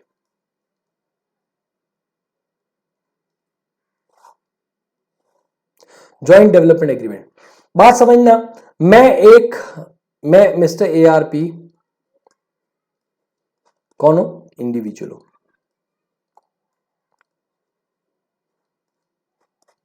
मैंने एक लैंड खरीदी थी, ये मेरे लिए क्या है? लैंड खरीदी थी, अक्वायर्ड इन 2006-2007, ठीक है। और मेरा कॉस्ट था लैंड का ₹10 lakh cost.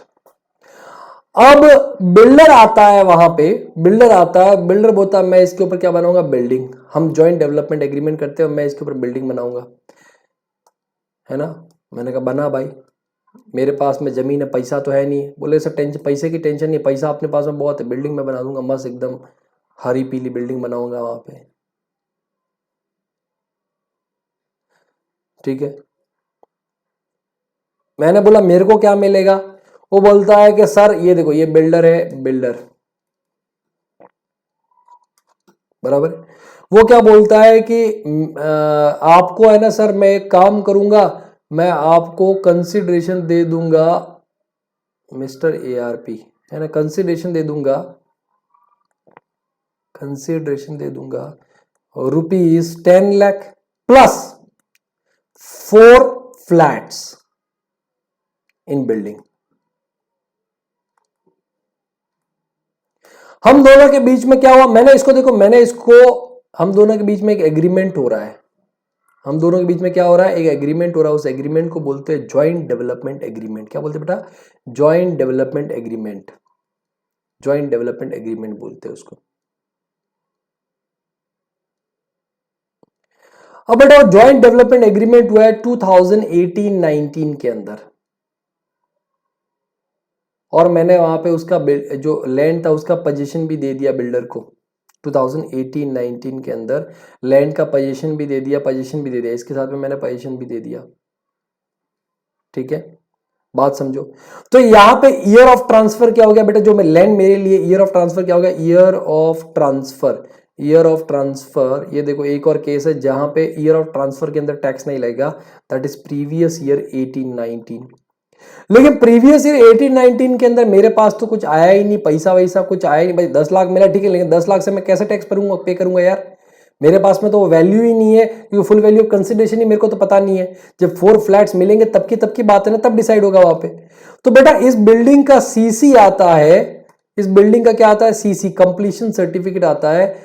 CC, completion certificate in previous year 1920, 1920। और जिस दिन CC आया बराबर है, उस वहां पे टाइम पे जो स्टैंप ड्यूटी वैल्यू था प्रॉपर्टी का, ये स्टैंप ड्यूटी वैल्यू था, stamp duty value of flat ₹30 lakh पर फ्लैट, ये वहां पे था। तो अब बेटा देखो, अब सिचुएशन क्लियर होगी। 18-19 के अंदर वहां पे आपका कैपिटल गेन कंप्यूट नहीं हो सकता, क्योंकि मेरे पास में पैसा ही नहीं है, और मुझे तो यही नहीं पता था मेरा फुल वैल्यू ऑफ कंसिडरेशन कितना है। बट इन 1920 जैसे ही CC आया, कंप्लीशन सर्टिफिकेट आया, तो उस टाइम में पता चल गया भाई स्टैंप ड्यूटी वैल्यू 30 लाख का है, और मुझे 4 फ्लैट मिलने वाले और 10 लाख रुपए ये है। तो उस केस में बेटा अभी वहां पे पता चल जाएगा कि कितना फुल वैल्यू ऑफ कंसिडरेशन है। तो बेटा मेरे हैंड्स में मिस्टर ARP बराबर computation of capital gain for Mr. ARP, ठीक है, for assessment year 2020-21, बराबर है। प्रीवियस 1920 असेसमेंट 2021, क्योंकि पैसा तब आ रहा है ना वहां पे। तो उस केस में बेटा what will B full value of consideration, तो फुल वैल्यू ऑफ कंसिडरेशन क्या होगा बेटा, देखो एक तो मुझे मिला है 10 लाख रुपए, प्लस मुझे 4 फ्लैट मिले, तो 4 फ्लैट इंटू 30 लाख का स्टैंप ड्यूटी वैल्यू है।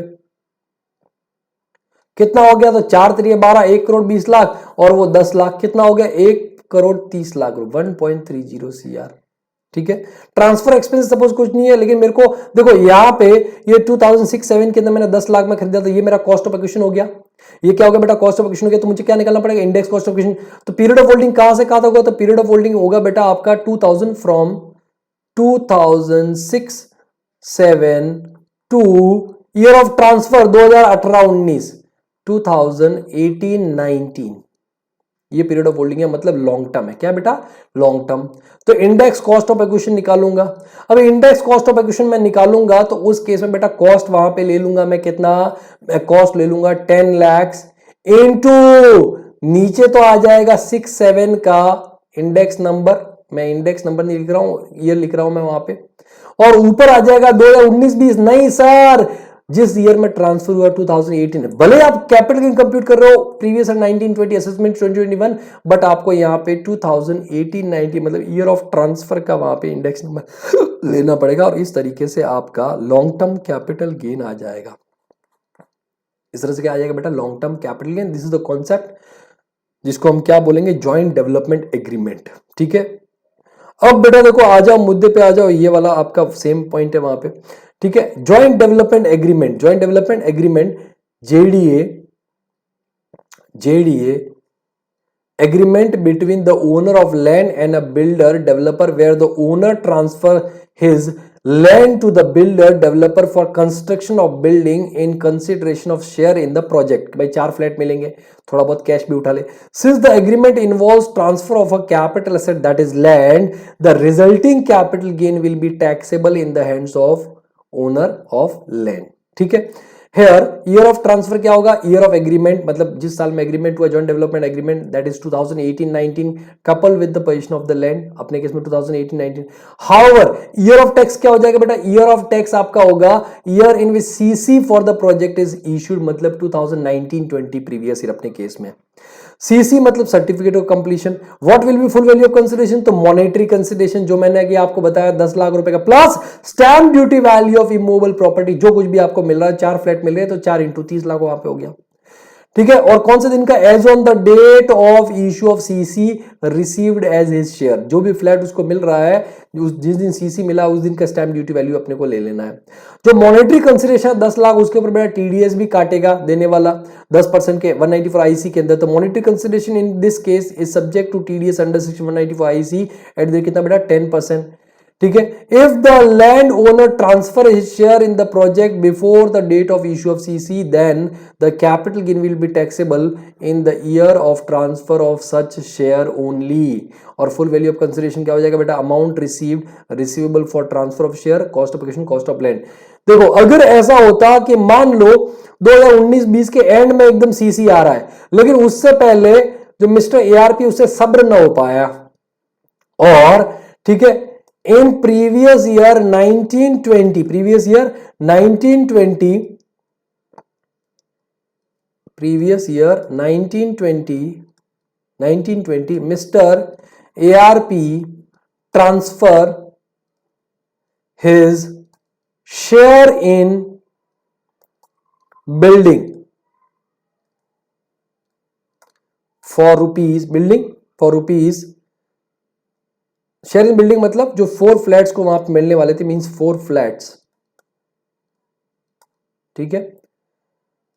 फॉर रुपीज 90 लाख, कि भाई मेरे से सब्र नहीं हुआ, कब बनेगा बिल्डिंग, कब सीसी मिलेगा, कब क्या होगा, तो मैंने 90 लाख रुपए ले लिए। ठीक है। प्रीवियस ईयर 1920 फॉर रुपीज कितना 90 लाख। ठीक है। टू मिस्टर एक्स, तो इन दैट केस बेटा कैपिटल गेन जो कंप्यूट होगा ना, कंप्यूटेशन ऑफ कैपिटल गेन, वो इस बार अब प्रीवियस ईयर 1920 मतलब असेसमेंट ईयर 2021 में ना होकर के असेसमेंट ईयर 1920 मतलब प्रीवियस ईयर जो ईयर ऑफ ट्रांसफर है प्रीवियस ईयर 18-19 में हो जाएगा। Year of transfer, year of transfer, सुकून नहीं मिलेगा। जो बेनिफिट मिल रहा था कि अगले साल जब आप सीसी मिले तब टैक्स बढ़ना, ना ना ना वो नहीं मिलेगा। और उस केस में बेटा फुल वैल्यू ऑफ कंसिडरेशन क्या हो जाएगा, तो फुल वैल्यू ऑफ कंसिडरेशन बेटा देखो 90 लाख तो अभी आपने ये अपना शेयर ट्रांसफर करने का लिया कि भाई 4, आपने फ्लैट ट्रांसफर नहीं किया बेटा, आपने वो फ्लैट का वहां पे जो हिस्सा था शेयर इन बिल्डिंग बराबर है वो ट्रांसफर किया है, क्योंकि फ्लैट तो अभी मिले ही नहीं है ना। तो उसके इसमें 90 प्लस आपको 10 लाख का कैश भी मिला था, तो 1 करोड़ वहां पे आपका क्या हो जाएगा, फुल वैल्यू ऑफ कंसिडरेशन। और उसमें से आपका इंडेक्स कॉस्ट ऑफ इक्विटी वो तो वैसे ही निकलेगा, उसमें तो कोई दिक्कत नहीं है कि 10 लाख इंटू 2018-19 का अपॉन 2006-07 का। फर्क क्या है कि सर जो प्रीवियस ईयर 19-20 के अंदर वहां पे कैपिटल गेन कंप्यूट होता, असेसमेंट ये 2021 के अंदर कैपिटल होता, वो अभी ईयर ऑफ ट्रांसफर के अंदर ही हो जाएगा। ये आपका लास्ट पॉइंट वहां पे था। तो आपको अपना शेयर पहले नहीं ट्रांसफर करना है, फ्लैट ले लो, उसके बाद में चाहो तो फ्लैट बेच दो, तो फ्लैट बेचोगे तभी भी वहां पे आपको कैपिटल गेन कंप्यूट करना पड़ेगा। ओके क्योंकि ये जो अभी कैपिटल गेन कंप्यूट किया आपने, बोलो सर 2-2 बार कैपिटल गेन कंप्यूट, बेटा अभी आप फ्लैट का नहीं कैपिटल गेन कंप्यूट करो, अभी तो जो लैंड आपने दिया था वो भी कैपिटल से था, उसका कैपिटल गेन कंप्यूट किया है। फिर उसके बाद में आता है बेटा आपका 4 feature of advance money received, 4 feature of advance money received. ठीक है, देखो आपके पास में कोई फ्लैट वगैरह था और वो आपने बेचने के लिए किससे एग्रीमेंट किया, और एग्रीमेंट किया तो आपने उससे 10 लाख रुपए का एडवांस ले लिया। जब वो मांगने आया या फिर वहां पे बोलने आया कि सर रजिस्टर कर लेते, आपने हाथ खड़े कर दिए, कौन सा पैसा, कैसा पैसा, कहाँ का पैसा, बराबर है, तो उसको बोलते हैं एडवांस मनी फोरफीटेड। एडवांस मनी जो रिसीव हुआ था वो क्या हो गया, फोरफीट कर लिया आपने। अब बेटा ये बड़ी चीटिंग होती थी। चीटिंग मतलब लोग क्या करते थे कि एक्चुअल में कोई फॉरफिट नहीं होता था, वो क्या करता था 10 लाख रुपए के चेक लेता था, बराबर है, तो उसके पास में व्हाइट में पैसा आ गया, 10 लाख का चेक लिया तो व्हाइट में पैसा आ गया, फिर वो सामने वाले को 10 लाख कैश दे देता था, बराबर है, मतलब उसका ब्लैक मनी वहां पे क्या हो गया, व्हाइट हो गया। तो मतलब सामने वाले को कैश की जरूरत थी और इसको वहां पे किसकी जरूरत थी, व्हाइट की जरूरत थी, वहां पे उसको ब्लैक की जरूरत थी, इसको व्हाइट की जरूरत थी, तो ब्लैक का व्हाइट हो गया, व्हाइट का ब्लैक हो गया। और बीच में जनरली जो आप जैसे लोग चार्टर्ड अकाउंटेंट जो बनने वाले हो ऐसे लोग होते हैं, वो बीच में क्या कर लेते हैं, इधर से भी थोड़ा मार लिया, इधर से भी थोड़ा मार लिया, मतलब दोनों तरफ से थोड़ा थोड़ा चंदन निकाल करके खुद के तिलक लगा दिया, बराबर, ऐसी चीटिंग होती थी। तो इनकम टैक्स समझ में आ गया कि भाई साहब ये तो चूना लगाने वाली बात है, बराबर है। और वो जिसने चेक लिया वो बोलेगा मैंने तो फोरफिट कर लिया, डील करनी ही नहीं है, कहने का मतलब ये। तो उस केस में सर ये टैक्सेबल नहीं होता था क्या, होता था टैक्सेबल, लेकिन कब, जब मैं एक्चुअली वो प्रॉपर्टी किसी को बेचता था तो मेरी कॉस्ट में से कम हो जाता था, जो इंडेक्स कॉस्ट ऑफ एक्विजिशन निकालते थे उसमें से कम हो जाता था। लेकिन बात समझना, सिचुएशन ऐसी है, सिचुएशन इसके ऊपर आप है ना बेटा, अगर ये आप अच्छे से समझना चाहते हो इस कॉन्सेप्ट, तो इस कॉन्सेप्ट के ऊपर मैंने एक जो इंटीग्रेटेड केस स्टडी है, जो सिनेरियो बेस्ड केस स्टडी है, जिसके अंदर ये वाला कॉन्सेप्ट, गिफ्ट वाला कॉन्सेप्ट, ठीक है, 50C वाला कॉन्सेप्ट, बहुत 2-3-4-5 कॉन्सेप्ट मिक्स किए है, वो मैं करवाऊंगा। जो आपको पता होगा कि जो केस स्टडीज का चालू किया है, नया वाला चालू किया है, बराबर, आओ हम केस करें, आओ हम केस करें, तो उसके अंदर वहां पे मैं ये करवाऊंगा, तो ये पूरा कॉन्सेप्ट अच्छे से आपको समझ में आ जाएगा, ठीक है। लेकिन जब सरकार को ये चीटिंग समझ में आ गई, सरकार ने क्या बोला कि अगर 1 अप्रैल 2014 के बाद में ऐसा कोई चीटिंग हो रहा है तो बेटा कुछ वहां पे नहीं होगा, सीधा जो आपने अमाउंट फॉरफिट किया है वो इनकम फ्रॉम अदर सोर्सेज में टैक्सेबल हो जाएगा, कहानी खत्म। This means assessee had negotiated the sale of a capital asset and took advance from the buyer, but the sale did not materialise and assessee forfeited the advance money received, ठीक है, that the assessee did not return the money in such cases। अगर advance money आपने forfeit किया था 1 अप्रैल 2014 से, then it should be deducted from the cost of asset before indexation। ये जो आपको लेस करना है बिफोर इंडेक्शन, फिर उसके बाद में इंडेक्शन करो, बिफोर इंडेक्स। जब आप बेचोगे तो इंडेक्स में, इंडेक्स करने से पहले आप कॉस्ट में से लेस करो, उसके बाद में इंडेक्सेशन कर लो। कि मान लो 10 लाख कॉस्ट था, कितना बेटा 10 लाख कॉस्ट था, 1 लाख फॉरफिट किया तो आपने लेस कर दिया, उसके बाद में आप इंडेक्सेशन कर लो, ठीक है। Year of transfer, CI year of transfer, year of transfer और ईयर ऑफ एक्विजिशन, इस तरीके से। पहले इंडेक्स करके फिर लेस मत करना बेटा, पहले इंडेक्स करके लेस मत करना, पहले आप लेस करो फिर इंडेक्स करो, ठीक है। और दूसरा बेटा आता है कि अगर आपने 1 अप्रैल 2014 ऑन और आफ्टर 1 2014 अगर वहां पे अगर एडवांस मनी फॉरफिट किया था, वो इनकम फ्रॉम अदर सोर्स में सीधी सी बात है इन the year in which such amount is forfeited, वो आपका फुली टैक्सेबल हो जाएगा। इसके ऊपर बढ़िया से मैं केस करवाऊंगा आपको, तो उधर वहां पे आप जुड़ते रहिएगा। हमारे चैनल पे टैक्स गुरुकुल पे ही एक नया इवेंट, नया प्रोग्राम चालू है, उसका नाम है आओ हम केस करें। एग्रीकल्चर लैंड, एग्रीकल्चर लैंड बेटा क्या रहेगा, ठीक है, एग्रीकल्चर लैंड अगर रूरल एरिया के अंदर तो वो तो कैपिटल एसेट ही नहीं है, मतलब कैपिटल गेन ही नहीं होगा।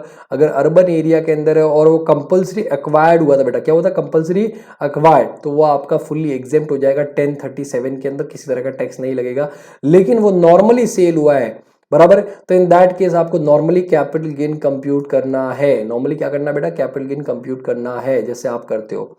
अब बेटा आता है एक वहां पे concept, capital gain in case of shares and securities, capital in case of shares and securities, shares and securities.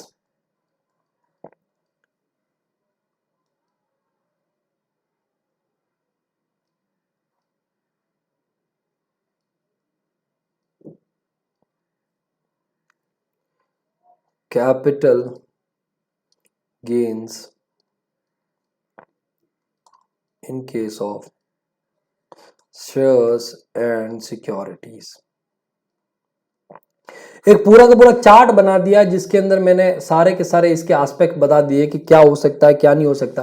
तो देखो बेटा यहां पे समझना आप कि अगर आपके पास में शेयर्स एंड सिक्योरिटीज है, क्या बेटा आपके पास में शेयर्स एंड सिक्योरिटीज, तो शेयर्स एंड सिक्योरिटीज अगर आपके पास में है, हाईलाइटर का कलर मैं बदल देता हूं ताकि आपको पढ़ने में आसानी हो।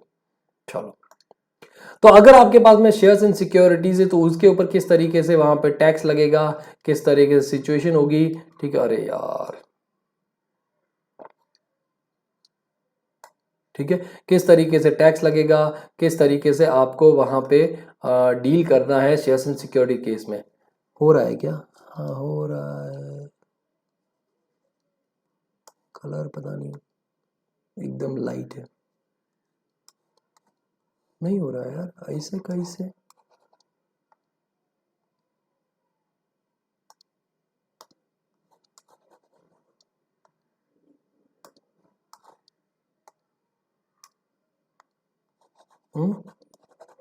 why this color very D,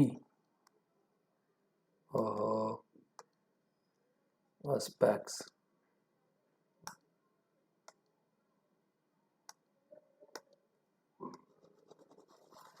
चलो पता नहीं कुछ, या तो एक मिनट में पेन का ये निब चेंज कर लेता हूँ,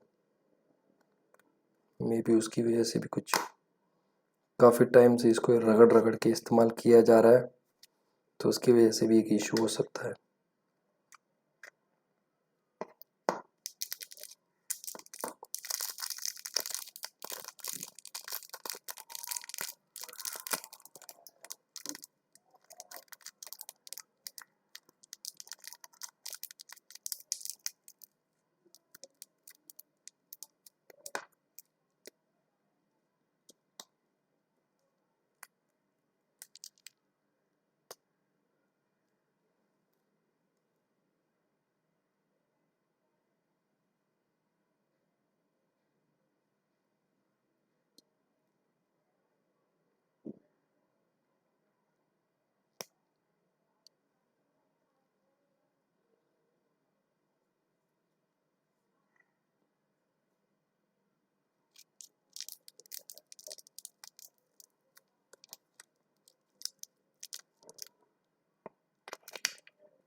फिर भी नहीं,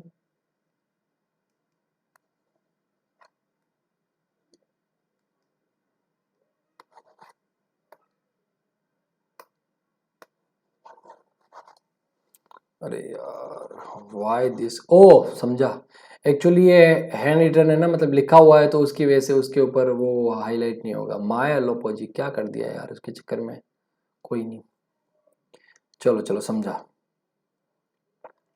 तो बेटा ये आपके सामने capital gains in case of shares and securities जो दे रखा है, जिसके अंदर हम टैक्स रेट डिस्कस करेंगे एंड अदर एस्पेक्ट्स जो कैपिटल गेन से रिलेटेड है कि भाई पर्टिकुलर कैपिटल गेन है तो सामने क्या बेनिफिट मिलेगा क्या नहीं मिलेगा। तो सबसे पहले जैसे कि आप देखोगे तो ये दो पार्ट में मैंने डिवाइड किया है। पहला है आपका पहला है आपका इन case of transfer of shares and securities, बराबर है, शेयर्स एंड सिक्योरिटी। दूसरा इन केस ऑफ अदर कैपिटल, इसमें हर तरह कैपिटल गेन का टैक्स रेट वगैरह आ गया, जो मैंने आपको स्टार्टिंग में इफ यू रिमेंबर बोला होगा बेसिक कॉन्सेप्ट के टाइम के, जो कैपिटल गेन की जो टैक्स रेट्स वगैरह है वो हम डिस्कस करेंगे कैपिटल गेन वाले चैप्टर के अंदर। तो सबसे पहले हम एक काम करते हैं, इन case of other capital assets वाला देख लेते हैं कि भाई अगर आपके पास में गोल्ड है, लैंड है, बिल्डिंग है या इंटेंजिबल असेट्स वगैरह कुछ है तो उस केस में क्या होगा। बेटा उस केस में अगर लॉन्ग टर्म कैपिटल गेन होता है, बराबर है कि आपने गोल्ड बेचा, लैंड बेचा, बिल्डिंग बेचा और आपको लॉन्ग टर्म कैपिटल गेन हो रहा है, वो आपका अंडर सेक्शन 112 टैक्सेबल हो जाएगा और उसका जो टैक्स रेट है बेटा कितना परसेंट है, 20% है विथ इंडेक्सेशन। मतलब आपको इंडेक्सेशन का बेनिफिट मिलेगा अगर लॉन्ग टर्म है तो, ठीक है, index cost of exchange, index cost of improvement करके, और फिर आपका जो कैपिटल गेन आएगा वो आपका फ्लैट रेट ऑफ टैक्स 20% से टैक्सेबल हो जाएगा। और बेटा ये special rate of income, special rate of tax है, ठीक है, स्पेशल रेट ऑफ जनरली जो टैक्सेस होते हैं वहां पे चैप्टर 6 से डिडक्शंस नहीं मिलते। तो जो चैप्टर 6 से डिडक्शन है एटीसी टू एटीयू, वो वाला कोई भी डिडक्शन यहां पे नहीं मिलेगा। लेकिन अगर आपका जो अदर असेट के केस में शॉर्ट टर्म कैपिटल गेन हो रहा है, क्या हो रहा है बेटा, शॉर्ट टर्म कैपिटल गेन, तो उसके ऊपर नॉर्मल रेट से टैक्स लगता है। नॉर्मल मतलब अगर इंडिविजुअल एचयूएफ एओपी बीओ है तो उसके इसमें स्लैब रेट वहां पे अप्लाई हो जाती है, मतलब इसको नॉर्मल इनकम ट्रीट करेंगे, like PGP, like income from other sources, like income from salary, वैसे ही इसको शॉर्ट टर्म कैपिटल गेन को ट्रीट करेंगे और स्लैब रेट से टैक्सेबल हो जाएगा। अगर पार्टनरशिप फॉर्म है तो 30% से टैक्सेबल होता है, कंपनी के केस में वहां पे 25% टैक्सेबल होता है। तो जैसा एसएससी का नेचर है उस हिसाब से टैक्स पेबल हो जाएगा। हाँ, और यहां पे क्योंकि ये स्पेशल रेट ऑफ टैक्स नहीं लगता है, यहां पे नॉर्मल रेट ऑफ टैक्स लगता है, तो इसका मतलब चैप्टर 6 से डिडक्शन और बाकी सारे बेनिफिट में मिल जाएंगे, जैसे रिबेट विबेट, हालांकि रिबेट वगैरह तो इसके सामने ही मिल जाएगा, लेकिन फिर भी ऐसा कोई रेस्ट्रिक्शन नहीं है कोई कि भाई ये पर्टिकुलर डिडक्शन नहीं मिलेगा। ये तो हो गया आपका अगर असेट्स वहां पे नॉर्मल आप यूज कर रहे हो, ठीक है, other than shares and securities. लेकिन अगर आपके पास में शेयर्स एंड सिक्योरिटीज है बेटा, आपके पास में क्या बेटा, शेयर्स एंड सिक्योरिटीज है, तो शेयर्स एंड सिक्योरिटीज के केस में अगर आपके पास में क्या बेटा, लिस्टेड इक्विटी शेयर्स है आपके पास में, क्या बेटा, लिस्टेड इक्विटी शेयर्स है आपके पास में, ठीक है। अगर आपके पास में लिस्टेड इक्विटी शेयर्स है या फिर units of equity oriented mutual fund है, ये और नहीं है, इक्विटी ओरिएंटेड है ना, equity oriented mutual fund, equity oriented mutual fund है, बराबर है, मतलब ऐसा फंड जिसका मिनिमम जिस मोर देन 65% इक्विटी शेयर्स के अंदर इन्वेस्टेड है, जो हमने फर्स्ट लेक्चर में भी मैंने आपको बताया था। तो आपके पास में लिस्टेड इक्विटी शेयर्स है या फिर units of equity oriented fund है या फिर यूनिट्स ऑफ बिजनेस ट्रस्ट है, इन तीनों में से कोई एक आपका असेट, मतलब ये हो गया कंडीशन नंबर 1, ये C1 मतलब condition number 1 plus transfer to recognised stock exchange, ये हो गया आपका कंडीशन नंबर 2, बराबर है। और तीसरा आता है एसटीटी पेड ऑन ट्रांसफर, ये हो गया आपका कंडीशन नंबर 3 C3, ठीक है। अगर ये तीनों कंडीशंस क्यूमुलेटिव देखो प्लस प्लस बीच में है, तो मतलब तीनों कंडीशन एक साथ में आपके पास में असेट है लिस्टेड इक्विटी शेयर या फिर units of equity oriented fund या फिर units of business trust, transfer through recognised stock exchange जैसे कि बीएससी, एनएससी, रिकॉग्नाइज, आरएससी मतलब रिकॉग्नाइज्ड स्टॉक एक्सचेंज, आरएससी मतलब रिकॉग्नाइज्ड स्टॉक एक्सचेंज, और STT securities transaction tax pay किया है ऑन ट्रांसफर। लेकिन अगर वहां पे ये शेयर्स वाला केस है ना, शेयर्स वाला, उस केस में परचेज पे भी, ऑन परचेज पे भी आपको वहां पे एसटीटी पे करना था, बराबर, ये भी अपने आप में एक कंडीशन है। तो ये तीनों कंडीशंस क्यूमुलेटिवली सेटिस्फाई होती है बेटा, तो उस केस में अगर शॉर्ट टर्म कैपिटल गेन होता है, क्या होता है बेटा, शॉर्ट टर्म कैपिटल गेन होता है, तो उस केस में टैक्स लगेगा at the rate 15% under section 111A, special rate है, स्पेशल रेट ऑफ टैक्स है, फ्लैट रेट ऑफ टैक्स कितना बेटा, 15% अंडर सेक्शन 111A, और उसके ऊपर कोई चैप्टर 6 से डिडक्शन नहीं मिलेगा, जैसा कि मैंने बता दिया कि स्पेशल रेट के ऊपर चैप्टर 6 से डिडक्शन नहीं मिलता। और आपको याद होगा maximum surcharge at the rate 15%, आपको याद होगा मैंने एग्जांपल भी करवाया था, मैंने 2 एग्जांपल भी करवाए थे, 111A वाला इनकम लिया था और 112A वाला इनकम लिया था, बराबर है, ये वही वाला है। अच्छा, ये तीनों कंडीशन सेटिस्फाई होती है, लेकिन वहां पे जो कैपिटल गेन है बेटा वो लॉन्ग टर्म कैपिटल गेन है, क्या बेटा, लॉन्ग टर्म। अच्छा, यहाँ पे जो लॉन्ग टर्म कैपिटल गेन निकालना है, यहाँ पे आपको विदाउट इंडेक्सेशन निकालना है, लॉन्ग टर्म है लेकिन इंडेक्सेशन का बेनिफिट नहीं मिलेगा, इंडेक्सेशन का बेनिफिट नहीं मिलेगा, बराबर है। तो आपको विदाउट इंडेक्सेशन कैपिटल गेन निकालना है, लॉन्ग टर्म कैपिटल गेन निकालना है, और वो जो लॉन्ग टर्म कैपिटल गेन आएगा उसमें से 1 लाख रुपए आप साइड में कर दो, क्योंकि वो 1 लाख रुपए आपका क्या हो जाएगा बेटा, एग्जेम्प्ट हो जाएगा। मान लो आपने कैपिटल गेन निकाला, मान लो आपका full value of consideration 10 lakh रुपए, कितना बेटा, 10 लाख रुपए, कॉस्ट ऑफ एक्विजिशन कितना है, 2 लाख रुपए, लेकिन सर इंडेक्सेशन कोई करने की जरूरत नहीं इस केस में, इंडेक्सेशन तो 10 माइनस 2 कितना हो गया, 8 में से 1 लाख आपका एग्जेम्प्ट होकर बचा कितना बेटा, 7 लाख, 7 लाख जो एक्सेस अमाउंट है, एक्सेस अमाउंट मतलब एक्सेस ऑफ 1 लाख, बराबर है, वो 7 लाख आपका टैक्सेबल हो जाएगा, फ्लैट रेट ऑफ टैक्स कितना परसेंट, 10% से टैक्सेबल हो जाएगा under section 112A, under section 112A, ये भी आपका स्पेशल रेट टैक्स है। अब इसमें खास बात ध्यान रखना, कोई चैप्टर 6 से डिडक्शन नहीं मिलेगा, मिलेगा, कोई रिबेट भी नहीं मिलेगा। 80 देखो इसके सामने रिबेट मिलेगा, बाकी सब सबके सामने रिबेट मिलेगा 87 ये वाला, लेकिन ये पर्टिकुलर इनकम के सामने रिबेट अंडर सेक्शन 87 नहीं मिलेगा। और तीसरा आता है, क्योंकि देखो आप देखोगे यार 1 लाख तक तो एग्जेम्प्ट ही कर दिया गया वहां पे, बात समझो ना। और तीसरा आता है मैक्सिमम जो सरचार्ज भी लगेगा इसी की तरह, वो भी कितना परसेंट रहेगा बेटा, 15% रहेगा। ये हम सरचार्ज वाला कॉन्सेप्ट तो डिस्कस कर चुके हैं। अब दूसरा आता है कि सर जो शेयर्स एंड सिक्योरिटीज है वो अदर देन दीज 3 है, मतलब लिस्टेड इक्विटी शेयर्स नहीं है, units of equity oriented fund नहीं है, या यूनिट्स ऑफ बिजनेस ट्रस्ट नहीं है, इसके अलावा है अदर शेयर्स एंड सिक्योरिटी, जैसे कि अनलिस्टेड इक्विटी शेयर्स या लिस्टेड अनलिस्टेड प्रेफरेंस शेयर्स, क्योंकि इधर तो खाली लिस्टेड इक्विटी शेयर्स ही है, तो अनलिस्टेड इक्विटी शेयर इधर आ जाएगा, लिस्टेड अनलिस्टेड प्रेफरेंस शेयर इधर आ जाएगा, अगर कोई डिबेंचर वगैरह तो वो भी इधर आ जाएगा, अगर कोई बॉन्ड्स वगैरह तो वो भी इधर आ जाएगा, क्योंकि सब शेयर्स एंड सिक्योरिटीज के अंदर आते हैं वहां पे, ठीक है। तो ये सारे के सारे इधर आ गए।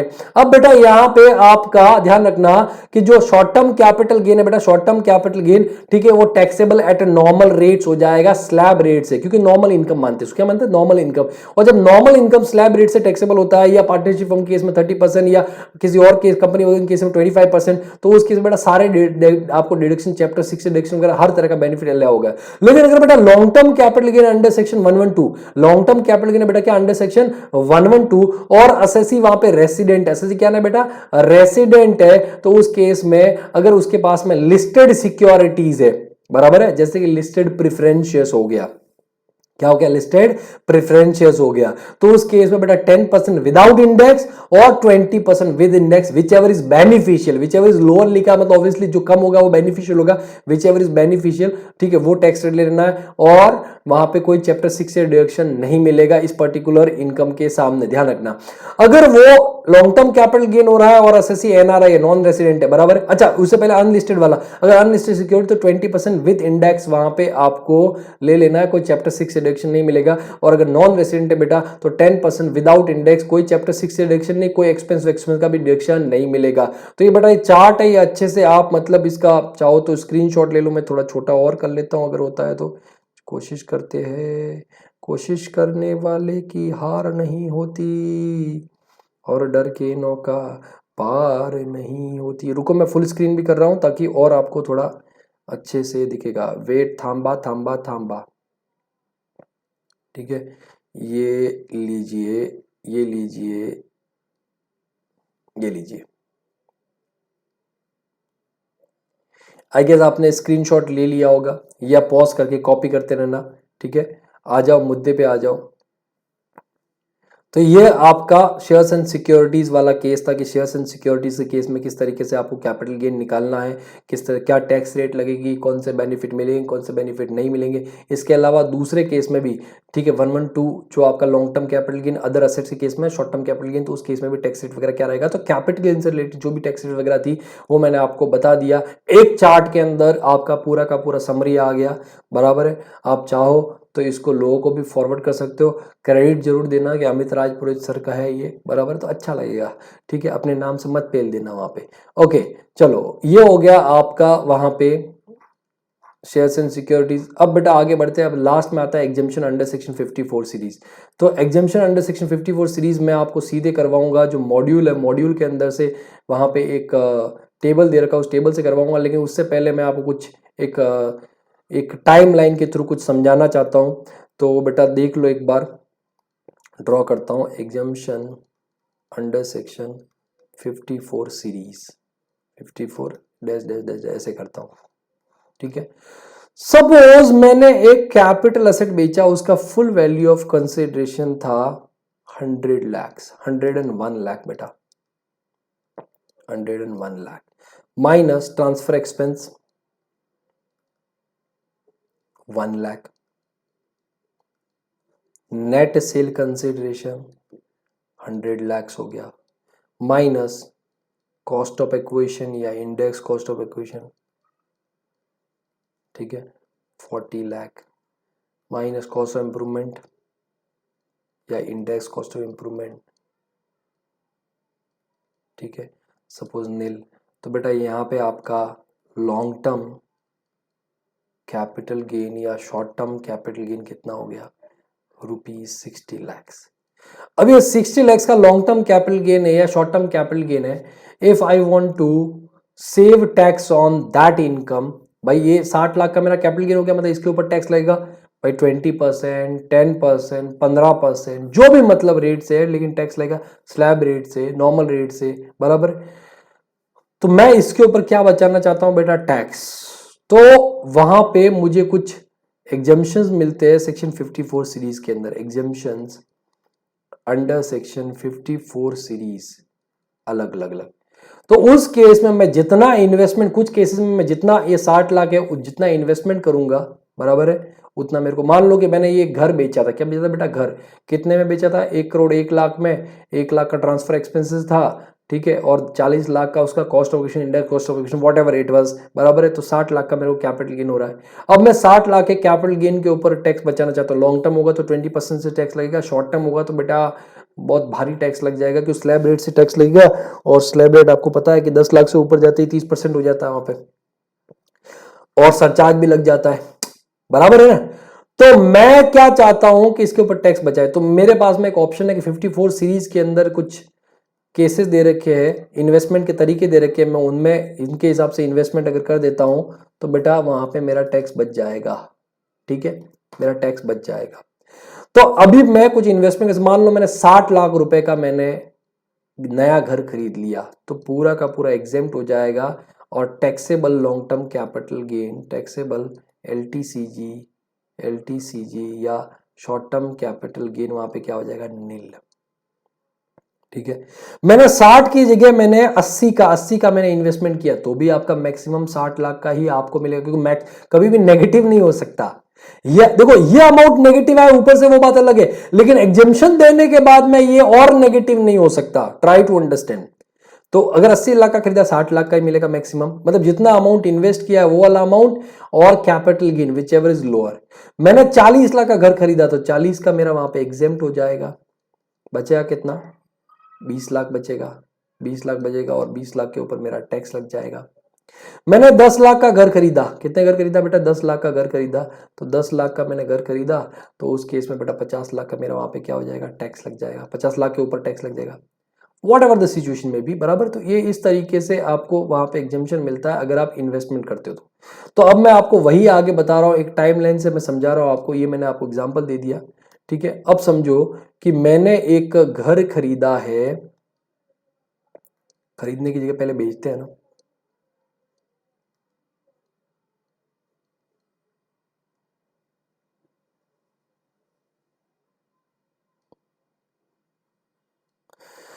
Suppose this is my previous year,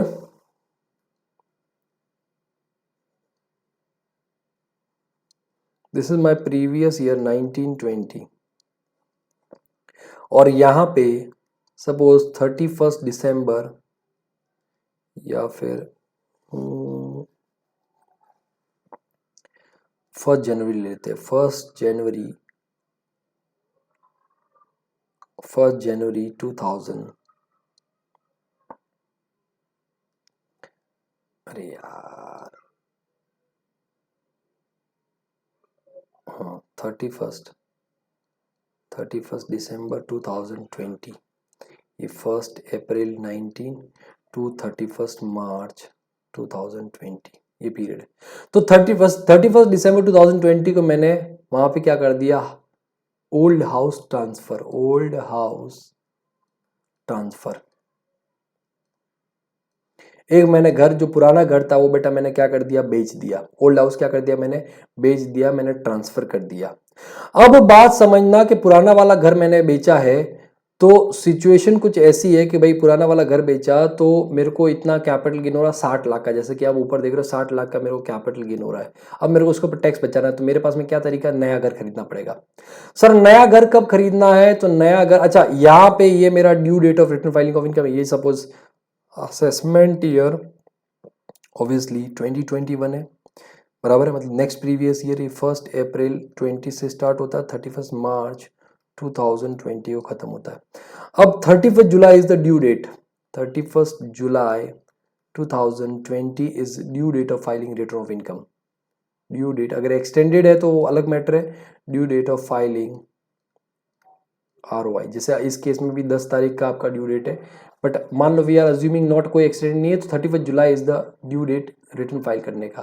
तो 31 जुलाई तक आपको हिसाब किताब करना पड़ेगा कि भाई वो जो 60 लाख है आप उसके ऊपर टैक्स पे करने वाले हो या फिर आपको एग्जम्पशन लेकर के कम अमाउंट, क्योंकि रिटर्न फाइल करोगे तो आपको पूरा डिटेल वहां पे देना पड़ेगा ना वहां पे। तो 31 जुलाई तक आपको या तो नया घर खरीदना पड़ेगा। लेकिन मान लो सर घर है, सर घर ऐसे कैसे खरीद ले वहां पे, घर ऐसे कैसे खरीद ले, घर खरीदने के लिए टाइम चाहिए था, देखना होता है। और मान लो मेरे को कंस्ट्रक्ट ही करना है तो बोले बात बराबर है, लेकिन आपको सरकार को सबूत देना पड़ेगा कि भाई आपने जो पैसा मिला है और जो आप इन्वेस्ट करना चाहते हो उसको आप एक सेफ जगह रख रहे हो। तो सर आपके पास में ऑप्शन है कि ये ड्यू डेट तक या तो पैसे का इन्वेस्टमेंट कर दो, अगर ड्यू डेट तक पैसे का इन्वेस्टमेंट नहीं करते हो तो ये ड्यू डेट तक आप पैसे को क्या कर दो, जमा करवा दो। ठीक है, amount of investment, amount to be invested, to be invested, invested in new house, in new house shall be deposited in a separate account, capital gain account scheme, CAGS, capital gain account scheme. जो bank में एक account खुलेगा, separate account खुलेगा, उसके अंदर आप जमा करवा दो ये पैसा, ताकि सरकार को भी भरोसा हो जाए कि आपने वो पैसा जुए में नहीं उड़ाना है, आपको वो पैसा बिजनेस में नहीं लगाना है, वो पैसा आप घर खरीदने के लिए यूज करना चाहते हो तो या तो उसके अंदर जमा करवा दो। आप बोलते हो नहीं सर मेरे को किसी में जमा नहीं करवाना, मेरे को घर खरीदना है, तो घर खरीदने के बेसिकली 3 डेट्स है। कोई जनरल देखो, कोई लोग क्या करते हैं, मेरे जैसे लोग हैं कि भाई यार अपने को, अपने पास में गरीब आदमी है, मतलब पैसा कहां से, पहले से तो कोई पैसा है नहीं है, तो उस केस में पहले पुराना घर बेचेंगे फिर नया घर खरीदेंगे, ऐसा ही होता है जनरली कि भाई पुराना घर बेचेंगे, पैसा आएगा फिर नया घर खरीदेंगे, ऐसा करते हैं वहां पे। लेकिन कुछ अमीर लोग होते हैं जिनके पास में अथाह पैसा होता है, वो पहले नया घर खरीदते हैं फिर पुराना बेचते हैं। तो उस केस में मान लो आपने पहले कोई घर खरीदा है, मतलब पुराना वाला घर बेचने से पहले पहले कोई घर खरीदा है, ठीक है। सपोज आपने 1 जनवरी 2019, बराबर है, 1 जनवरी 2019 मतलब विद इन 1 ईयर, आप देखोगे यहां से 1 जनवरी 19 से 31 दिसंबर 2020 एक साल हो गया, तो with in 1 year, with in कितना बेटा, 1 year, with in 1 year, with in 1 year, उसके आगे नहीं, with in 1 year, with in 1 year before, 1 year before, before, with in 1 year before acquired. अगर आपने विद इन 1 ईयर बिफोर अगर कोई घर अक्वायर किया है, कोई घर क्या किया बेटा, अक्वायर किया है, कब सर, 1 जनवरी 2019 या इसके बाद में, 1 जनवरी 2019 या इसके बाद में, मतलब 31 दिसंबर 2020, मतलब 1 जनवरी 2019 या इसके बाद में अगर आपने कोई घर खरीदा है, बराबर है, मान लो 50 लाख में घर खरीदा था बेटा, तो ये 50 लाख देखो, ये यहां पे ऊपर आपका 50 लाख, 50 लाख आपका यहां पे लेस हो जाएगा और 10 लाख आपका टैक्सेबल हो जाएगा, इस तरीके से, बराबर, विद इन 1। लेकिन आपने मान लो 1 जनवरी 2019 से पहले कोई घर खरीदा था, तो बेटा उसके लिए आप एग्जेम्पशन नहीं ले सकते, with in 1 year before, with in 1 year before, बराबर। दूसरा आपके पास में ऑप्शन आता है कि सर मेरे जैसे गरीब आदमी पहले पुराना घर बेचेंगे फिर नया खरीदेंगे, और नया खरीदने में भी सोच समझ के मैं वापस पता नहीं 30-40 साल बाद में घर खरीद पाऊं या वो भी नहीं खरीद पाऊं, कहने का मतलब, तो उस केस में मैं बाद में खरीद सकता हूं, और उसके लिए टाइम लिमिट है बेटा 2 साल, लेकिन 2 साल कब, डेट ऑफ ट्रांसफर से 2 years, with in 2 years after, with in 2 years after, with in 2 साल के अंदर अंदर यहां पे भी आपको अक्वायर करना है, खरीदना है, मतलब आपका 31 दिसंबर 2020 से 2 साल, मतलब 30 दिसंबर 2021 एंड 30 दिसंबर 2022, 30 दिसंबर 2022 तक आपको नया घर खरीदना पड़ेगा, ठीक है। आप बोलते हो सर मैं तो कंस्ट्रक्ट करवाऊंगा, तो चल एक काम कर, 1 साल और एक्स्ट्रा ले ले, 1 साल और एक्स्ट्रा ले ले, तू कंस्ट्रक्शन करवाएगा, अरे यार प्रीवियस ईयर 1920 और ये 1 साल और एक्स्ट्रा ले ले, ऐसे उड़ता हुआ तीर आता है ना। तो अगर आप कंस्ट्रक्शन करवाना चाहते हो तो 30 दिसंबर 2023 तक आपको कंस्ट्रक्ट करना पड़ेगा, विद इन 3 इयर्स आफ्टर, क्या करना है सर, यहां पे आपको कंस्ट्रक्ट करना है, कंस्ट्रक्शन, उसके बाद में नहीं बेटा, 30 दिसंबर 2022 के बाद में आप नहीं खरीद सकते, 30 दिसंबर 2023 के बाद में आप कंस्ट्रक्ट नहीं कर सकते। तो सर इसीलिए आप देखोगे ना कि भाई यहाँ पे ड्यू डेट तो गया, तो इनकम टैक्स वाले के सर पे आप रख के, सर मैं आपके सर की कसम खा के बोलता हूँ सर पक्का मैं इस डेट तक घर बना लूंगा, इस डेट तक कंस्ट्रक्ट कर लूंगा सर, क्या आप आपकी बात को मानेगा? नहीं। इसीलिए आप वो पैसा इस अकाउंट के अंदर जमा करवा दो और फिर यहां से पैसा निकाल करके आप इन्वेस्टमेंट करते रहो, बराबर है। तो ये एक बेसिक स्ट्रक्चर है जो डेट्स का है कि भाई आपको कब तक नया असेट में इन्वेस्टमेंट कब करने का है। तो एक केस है विद इन 1 ईयर बिफोर, एक केस है विद इन 2 ईयर्स आफ्टर, एक केस है विद इन 3 ईयर्स आफ्टर के अंदर आपको नया असेट के अंदर इन्वेस्टमेंट करना पड़ेगा। अब मेरा जैसा शाना आदमी ऐसा भी कर सकता है कि भाई ये 30/12 के भाई मैंने घर बेचा और मैंने अगले ही दिन मतलब 1 जनवरी 2021 के अंदर नया घर खरीद लिया वहां पे, बराबर है। तो कंडीशन पूरी हो गई और मैंने उस घर को भी बेच दिया तुरंत, बराबर। सर आपने तो बोला ना खरीदना है, सर ये कहाँ बोला खरीद के बेच नहीं सकते। तो इन दैट केस बेटा वहां पे आपका क्या आ जाता है कि आपकी शाण पत्ती को इनकम टैक्स पकड़ लेगा और बोलेगा बेटा नहीं ऐसा नहीं चलेगा, आपको एक लॉक इन पीरियड है। तो मान लो नया घर इस केस में इस डेट को ही आपने अक्वायर किया है, तो यहां से बेटा लॉक इन पीरियड है आपका, ठीक है, 3 इयर्स। आप ट्रांसफर नहीं कर सकते। Lock in period, date of acquisition से लॉक इन पीरियड, ठीक है, 3 years from date of acquisition, 3 years from date of acquisition, date of acquisition of new asset, new asset, ठीक है। नो ट्रांसफर, आप नए एसेट को ट्रांसफर नहीं कर सकते। वैसे ही मान लो हमने इसी डेट को खरीदा है, इसी डेट को खरीदा है, तो इसी डेट को खरीदा तो यहां से कितना 3 साल, यहां से कितना 3 साल, ठीक है। Lock in period, lock in period नई एसेट का लॉक इन पीरियड, आप ट्रांसफर नहीं कर सकते 3 years from date of acquisition, date of acquisition. और मान लो यहाँ पे आपका कंस्ट्रक्ट हो रहा है तो यहां से लेकर के कितना 3 साल तक आप इसको नहीं बेच सकते, ठीक है। Lock in period, lock in period कितना 3 years from date of acquisition, बराबर है। तो ये आपका इस तरीके से टाइम लिमिट सब जगह काम आएगा। हालांकि ये एग्जांपल हाउस का दिया है but it will be helpful in all the cases, in all the cases, ध्यान रखना, ठीक है। ये सारे केसेस में काम आएगा आपका। ये मैं एक बार आपको दिखा देता हूं।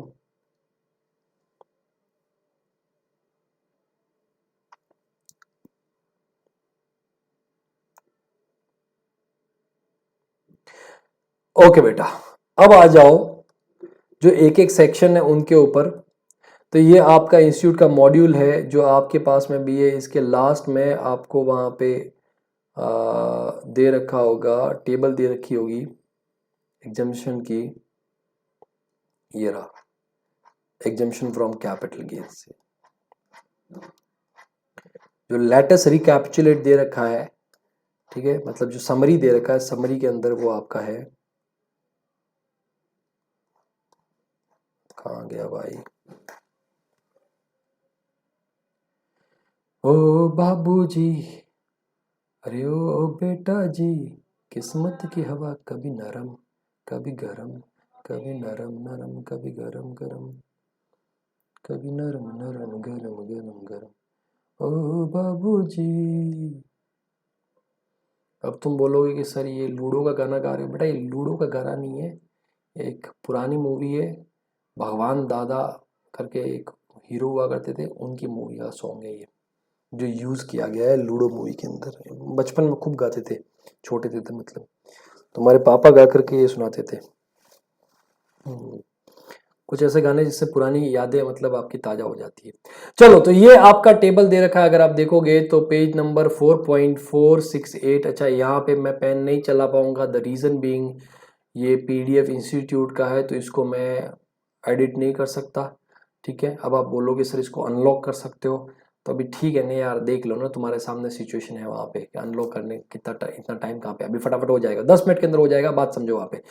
तो बेटा यहाँ पे आपका ये आता है, सबसे पहला पॉइंट आता है एलिजिबल असेसी, दूसरा आता है एलिजिबल असेट ट्रांसफर, कब आपने पहले एलिजिबल असेसी कौन हो कि इंडिविजुअल एचओ पार्टनरशिप में, या सारे असेसी है। दूसरा आपका असेट कौन सा ट्रांसफर आपने किया है कि भाई असेट कौन सा ट्रांसफर कर रहे हो, ठीक है। तीसरा आता है अदर कंडीशंस क्या क्या है वहाँ पे।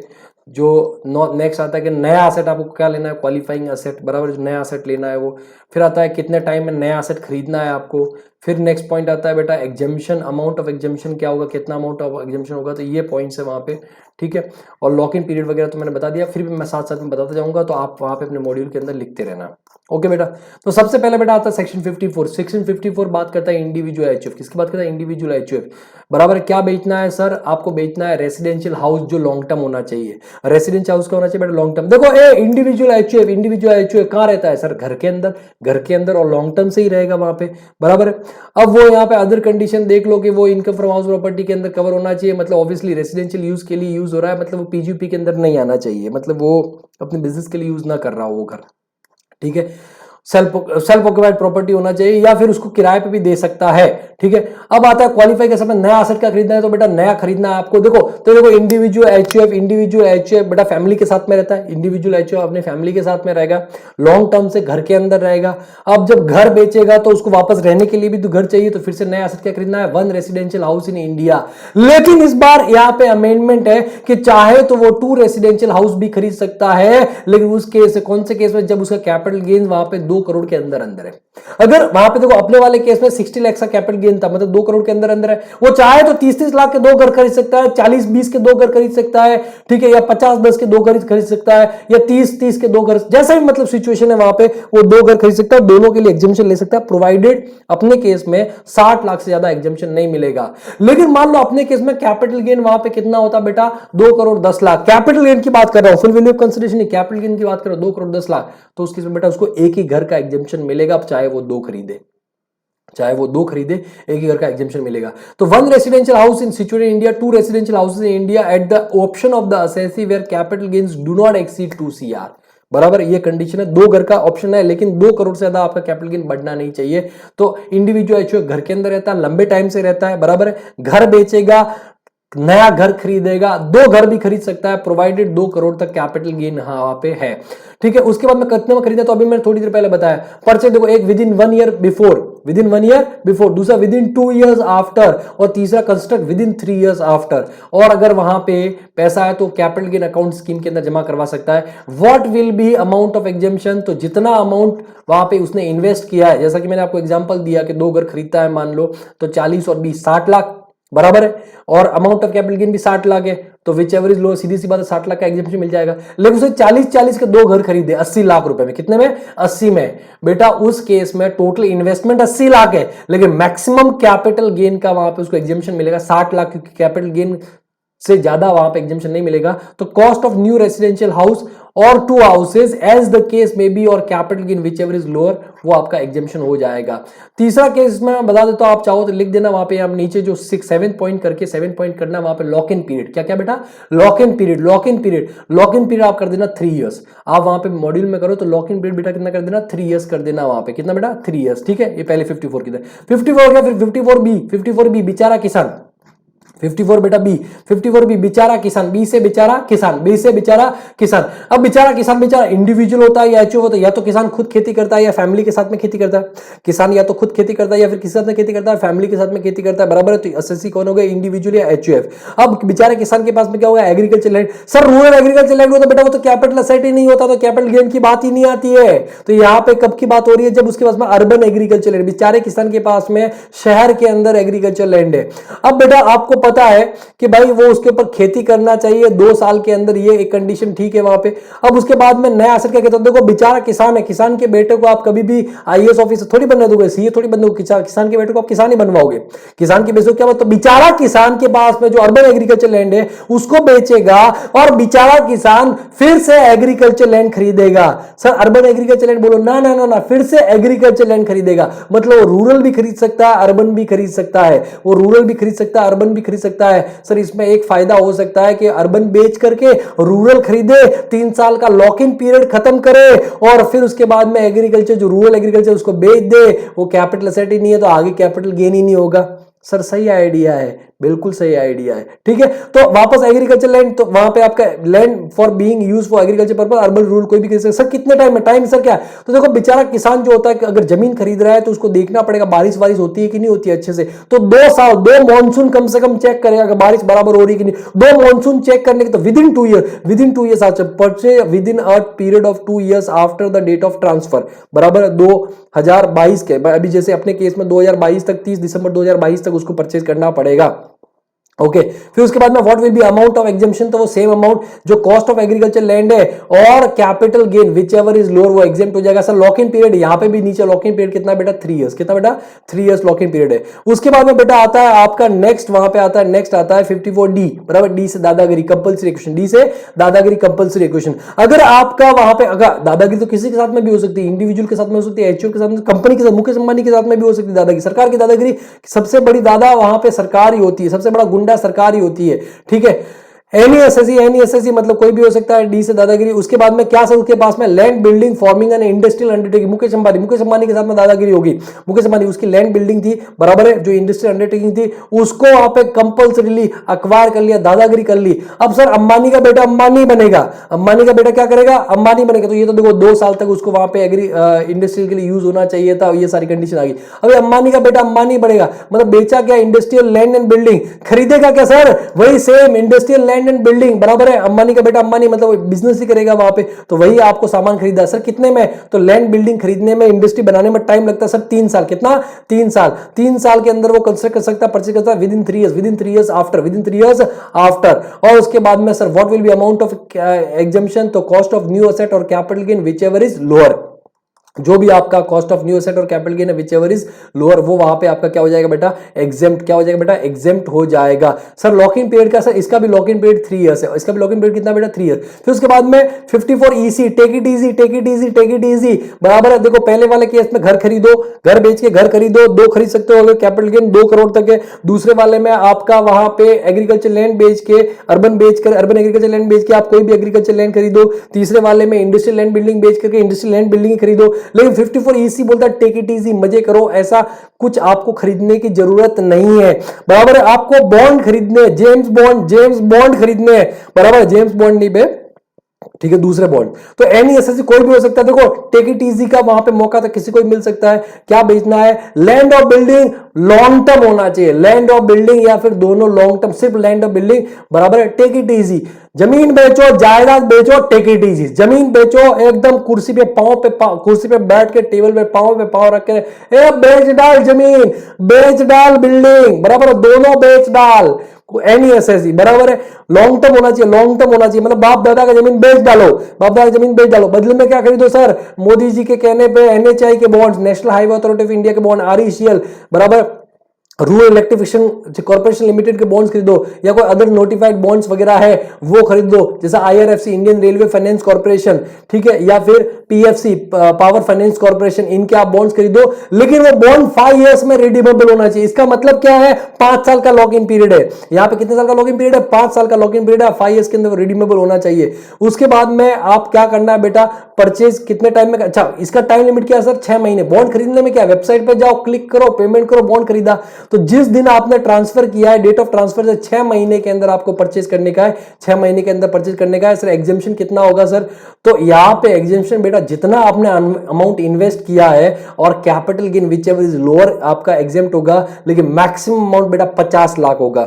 मतलब आपने 1 करोड़ का इन्वेस्टमेंट किया, कितने का इन्वेस्टमेंट किया बेटा, अभी बात समझो, 60 लाख का अपना कैपिटल गेन है। अभी वाले क्वेश्चन में कितना कैपिटल गेन है बेटा, 60 लाख का, 60 लाख का कैपिटल गेन। आपने 1 करोड़ का इन्वेस्टमेंट किया, 1 करोड़ क्या किया इन्वेस्टमेंट, जिसमें 20 लाख आपने एनएचआई के बॉन्ड्स में कर दिया, ठीक है, 20 लाख आपने आरईसीएल के बॉन्ड में कर दिया, फिर आपने 30 लाख आईआरएफसी के बॉन्ड में कर दिया, 30 लाख पीएफसी के बॉन्ड में, अलग अलग आपने बॉन्ड्स में कर दिया, टोटल 1 करोड़ का इन्वेस्टमेंट, कैपिटल कितना 60। तो सर 60 का मिलना चाहिए ना सर, आपने बोला विच एवर इज लोअर, नहीं बेटा, उसमें भी मैक्सिमम आपका अपर लिमिट है 50 लाख का ही मिलेगा, सारों का मिला करके वहां पे 50 लाख का ही मैक्सिमम मिलेगा। और लॉक इन पीरियड मैंने बता दिया 5 साल, ऊपर लिखा रिडीमेबल इन 5 इयर्स में लॉक इन पीरियड, इस केस में कितना बेटा 5 इयर्स, 5 इयर्स। फिर उसके बाद में आता है 54E, 54E एकदम 54 EC के के जैसा ही है, any SSC any long term capital asset, any long term capital, land, building, gold, silver, कुछ भी बेचो, लॉन्ग टर्म होना चाहिए। क्या होना चाहिए बेटा? लॉन्ग टर्म होना चाहिए। ठीक है, उसके बाद में नया एसेट क्या खरीदना, कुछ यूनिट है, स्पेसिफाइड यूनिट है सेंट्रल गवर्नमेंट की, बराबर है, वो आपको परचेज करनी है। कितने टाइम में सर? एकदम 6 महीने के अंदर आप परचेज कर दो, डेट ऑफ ट्रांसफर के अंदर। और ये भी आपका 50 लाख, मैक्सिमम 50 लाख का, और अमाउंट इन्वेस्टेड जो भी, मतलब अमाउंट इन्वेस्टेड या capital gain which ever is lower, but maximum 50 lakh. Sir क्या ये 54 ईसी एंड 54 ई ये दोनों मिला के 50 लाख? नहीं बेटा, इन दोनों का लिमिट अलग अलग है। मतलब 54 ईसी में भी आपने इन्वेस्टमेंट किया, जमीन बेचा आपने, लैंड, बिल्डिंग लॉन्ग टर्म था वो बेच दिया, टोटल आपको 1 करोड़ का कैपिटल गेन हो रहा है, तो आपने 50 लाख बॉन्ड्स में इन्वेस्ट कर दिया और 50 लाख यूनिट स्पेसिफाइड में कर दिया, क्योंकि यहाँ पे भी any long term capital set है, तो बेटा आप टोटल 1 करोड़ का ले सकते हो। या 60 लाख उधर किया, 60 लाख टोटल 1/20 हो गया, बट मैक्सिमम आप 1 करोड़ का ले सकते हो। फिर उसके बाद में आता है last section 54F। 54F, F से फकीर, एफ से फकीर, फकीर आदमी, इंडिविजुअल, फकीर तो इंडिविजुअल होता है, भीख मांगता रहता है वहां पे, बराबर। फकीर आदमी के पास में अगर कोई एसेट है तो उसको क्या करने का, कोई भी एसेट बेच, रेसिडेंशियल हाउस को छोड़ के, बराबर है, गोल्ड बेच, ज्वेलरी बेच, कुछ भी बेच, बराबर है, लॉन्ग टर्म होना चाहिए, और रेसिडेंशियल हाउस नहीं बेचना, क्यों? फकीर ने अगर घर भी बेच दिया तो फकीर करेगा क्या, रहेगा क्या वहां पे? ठीक है, तो उस केस में कुछ भी बेच, खाली रेसिडेंशियल हाउस नहीं बेचना। ठीक है, उसके बाद में कुछ और कंडीशन है कि भाई ये देख लेना, वहां पे इतना कुछ है नहीं उसके अंदर। दूसरा, खरीदना क्या sir? 1 residential house in India, 1 residential. Sir यहाँ पे 2 हाउस का बेनिफिट ना ना ना ना, यहाँ पे एक तो ऑलरेडी उसके पास में है ना, तो इसलिए मैक्सिमम चाहे कैपिटल गेन कितना भी क्यों ना हो, 1 रेसिडेंशियल हाउस इन इंडिया वो खरीद सकता है। कुछ भी बेच लॉन्ग टर्म, घर छोड़ के कुछ भी बेच, घर छोड़ के कुछ भी लॉन्ग टर्म बेच, घर खरीद। 54 है फकीर, बराबर, फकीर को तो घर चाहिए वहां पे। कितना टाइम है? वही same time limit, 1 year before, 2 years after and 3 years after, बराबर है। उसके बाद में आपका कॉस्ट ऑफ न्यू एसेट क्या होगा? तो उस केस में बेटा आपको प्रोपोर्शनेट वहां पे एग्जेम्पशन मिलेगा। क्या मिलेगा बेटा? प्रोपोर्शनेट एग्जेम्पशन मिलेगा। कैसे बेटा? तो 54 देखो, 54 वहां पे आपका, मैंने अभी टाइम लिमिट अच्छा ऊपर बताया था क्या? हाँ इधर था।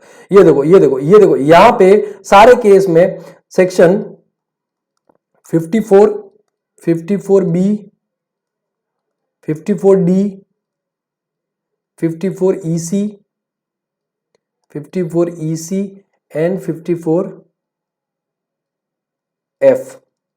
ठीक है, उस केस में अमाउंट ऑफ एग्जेम्पशन क्या होगा बेटा? अमाउंट ऑफ एग्जेम्पशन होगा जो भी आपका अमाउंट इन्वेस्टेड और दूसरा capital gain which ever is lower. ठीक है, 54 EC एंड ई के अंदर 50 लाख का कैप लग जाएगा, बाकी आपका बाकी सारी कंडीशन सेम है। लेकिन इन case of section 54F, F से फकीर, इन केस ऑफ सेक्शन 54F के केस में, 54F के केस में बेटा अमाउंट ऑफ एग्जेम्पशन कुछ इस तरीके से, अमाउंट ऑफ एग्जेम्पशन कुछ इस तरीके से होगा, प्रोपोर्शनेट बेसिस पे। जितना आपने अमाउंट इन्वेस्ट किया है, बराबर है, जितना आपने अमाउंट क्या किया बेटा? इन्वेस्ट किया है, आउट ऑफ किस में से? Out of net cell consideration, और उसी प्रोपोर्शन में आपका जो कैपिटल गेन है वो एग्जेम्प्ट हो जाएगा। जैसे कि मान लो आपने अमाउंट इन्वेस्ट किया है पूरा का पूरा, आपने 100 लाख, आपका नेट सेल कंसिडरेशन मेरा 100 लाख है, तो आपने पूरा का पूरा 100 लाख वहां पे आपने इन्वेस्ट कर दिया। नेट सेल कंसिडरेशन यहाँ पे आपको नेट सेल कंसिडरेशन इन्वेस्ट करना है, मतलब जितना ये अमाउंट इन्वेस्ट करोगे उतना ये एग्जेम्प्ट होगा उस प्रपोर्शन के अंदर। तो मान लो 100 लाख नेट सेल कंसिडरेशन था, वो आपने पूरा का पूरा क्या कर दिया? वो पूरा का पूरा आपने इन्वेस्ट कर दिया, तो ये amount invested, net sale consideration, और कैपिटल गेन कितना सर? 60 लाख है, तो उस केस में पूरा का पूरा 60 लाख आपका एग्जेम्प्ट हो जाएगा। सर 120 अगर इन्वेस्ट किया तो बेटा मैक्सिमम 60 लाख ही होगा। दूसरा, अगर आपने सर 100 लाख इन्वेस्ट ना करके आपने इन्वेस्ट किया ओनली 50 लाख, आपको 100 लाख इन्वेस्ट करना था net sale consideration, but 50 lakh invest किया, तो 60 लाख कैपिटल गेन है, कितना एग्जेम्प्ट हो जाएगा बेटा? तो उस केस में आपका, ठीक है, प्रोपोर्शनेट मतलब कितना? 30 लाख एग्जेम्प्ट हो जाएगा, प्रोपोर्शनेट। तो 54F के केस में ध्यान रखना है, प्रोपोर्शनेट एग्जेम्पशन मिलता है। क्या मिलता है बेटा? प्रोपोर्शनेट एग्जेम्पशन मिलता है 54F के केस में, आप देखोगे तो। क्लियर बेटा? तो ये आपके 54 से लेकर के 54F के सेक्शन से इतने ही आपको एप्लीकेबल है। इतने आपको एप्लीकेबल है। तो यहाँ पे आपका जो कैपिटल गेन का चैप्टर है वो चैप्टर खत्म होता है, वो चैप्टर फिनिश होता है, बराबर है। इनकम फ्रॉम अदर सोर्सेज आपका जो चैप्टर होगा जो आप देख लोगे वहाँ पे। ये लेक्चर मैं अपलोड कर रहा हूँ आज ही, मतलब 9 तारीख को ही अपलोड कर रहा हूँ, तो आप देख लेना अपनी सुविधा के हिसाब से।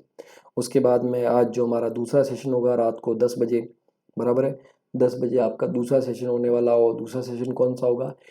वो दूसरा सेशन होगा आपका केबीसीए का। मैं ट्राई करूंगा, उसके अंदर कुछ टेक्निकल इश्यूज है but I will try that, और मैं कोशिश करूंगा कि वो अच्छे से स्मूथली हो जाए। और उसके बाद में आओ हम केस करें, जो हमारी सीरीज है वो करेंगे।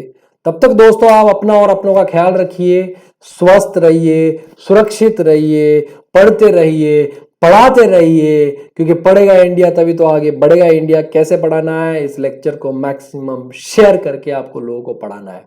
तब तक दोस्तों मैं आपका दोस्त और डीटी का घोष प्रोफेसर अमित राजपुरोहित टैक्स गुरुकुल की इस डीटी की पाठशाला से विदाई लेता हूं। Thank you so much, have a good night. कल देखोगे तो good day, take care, bye bye.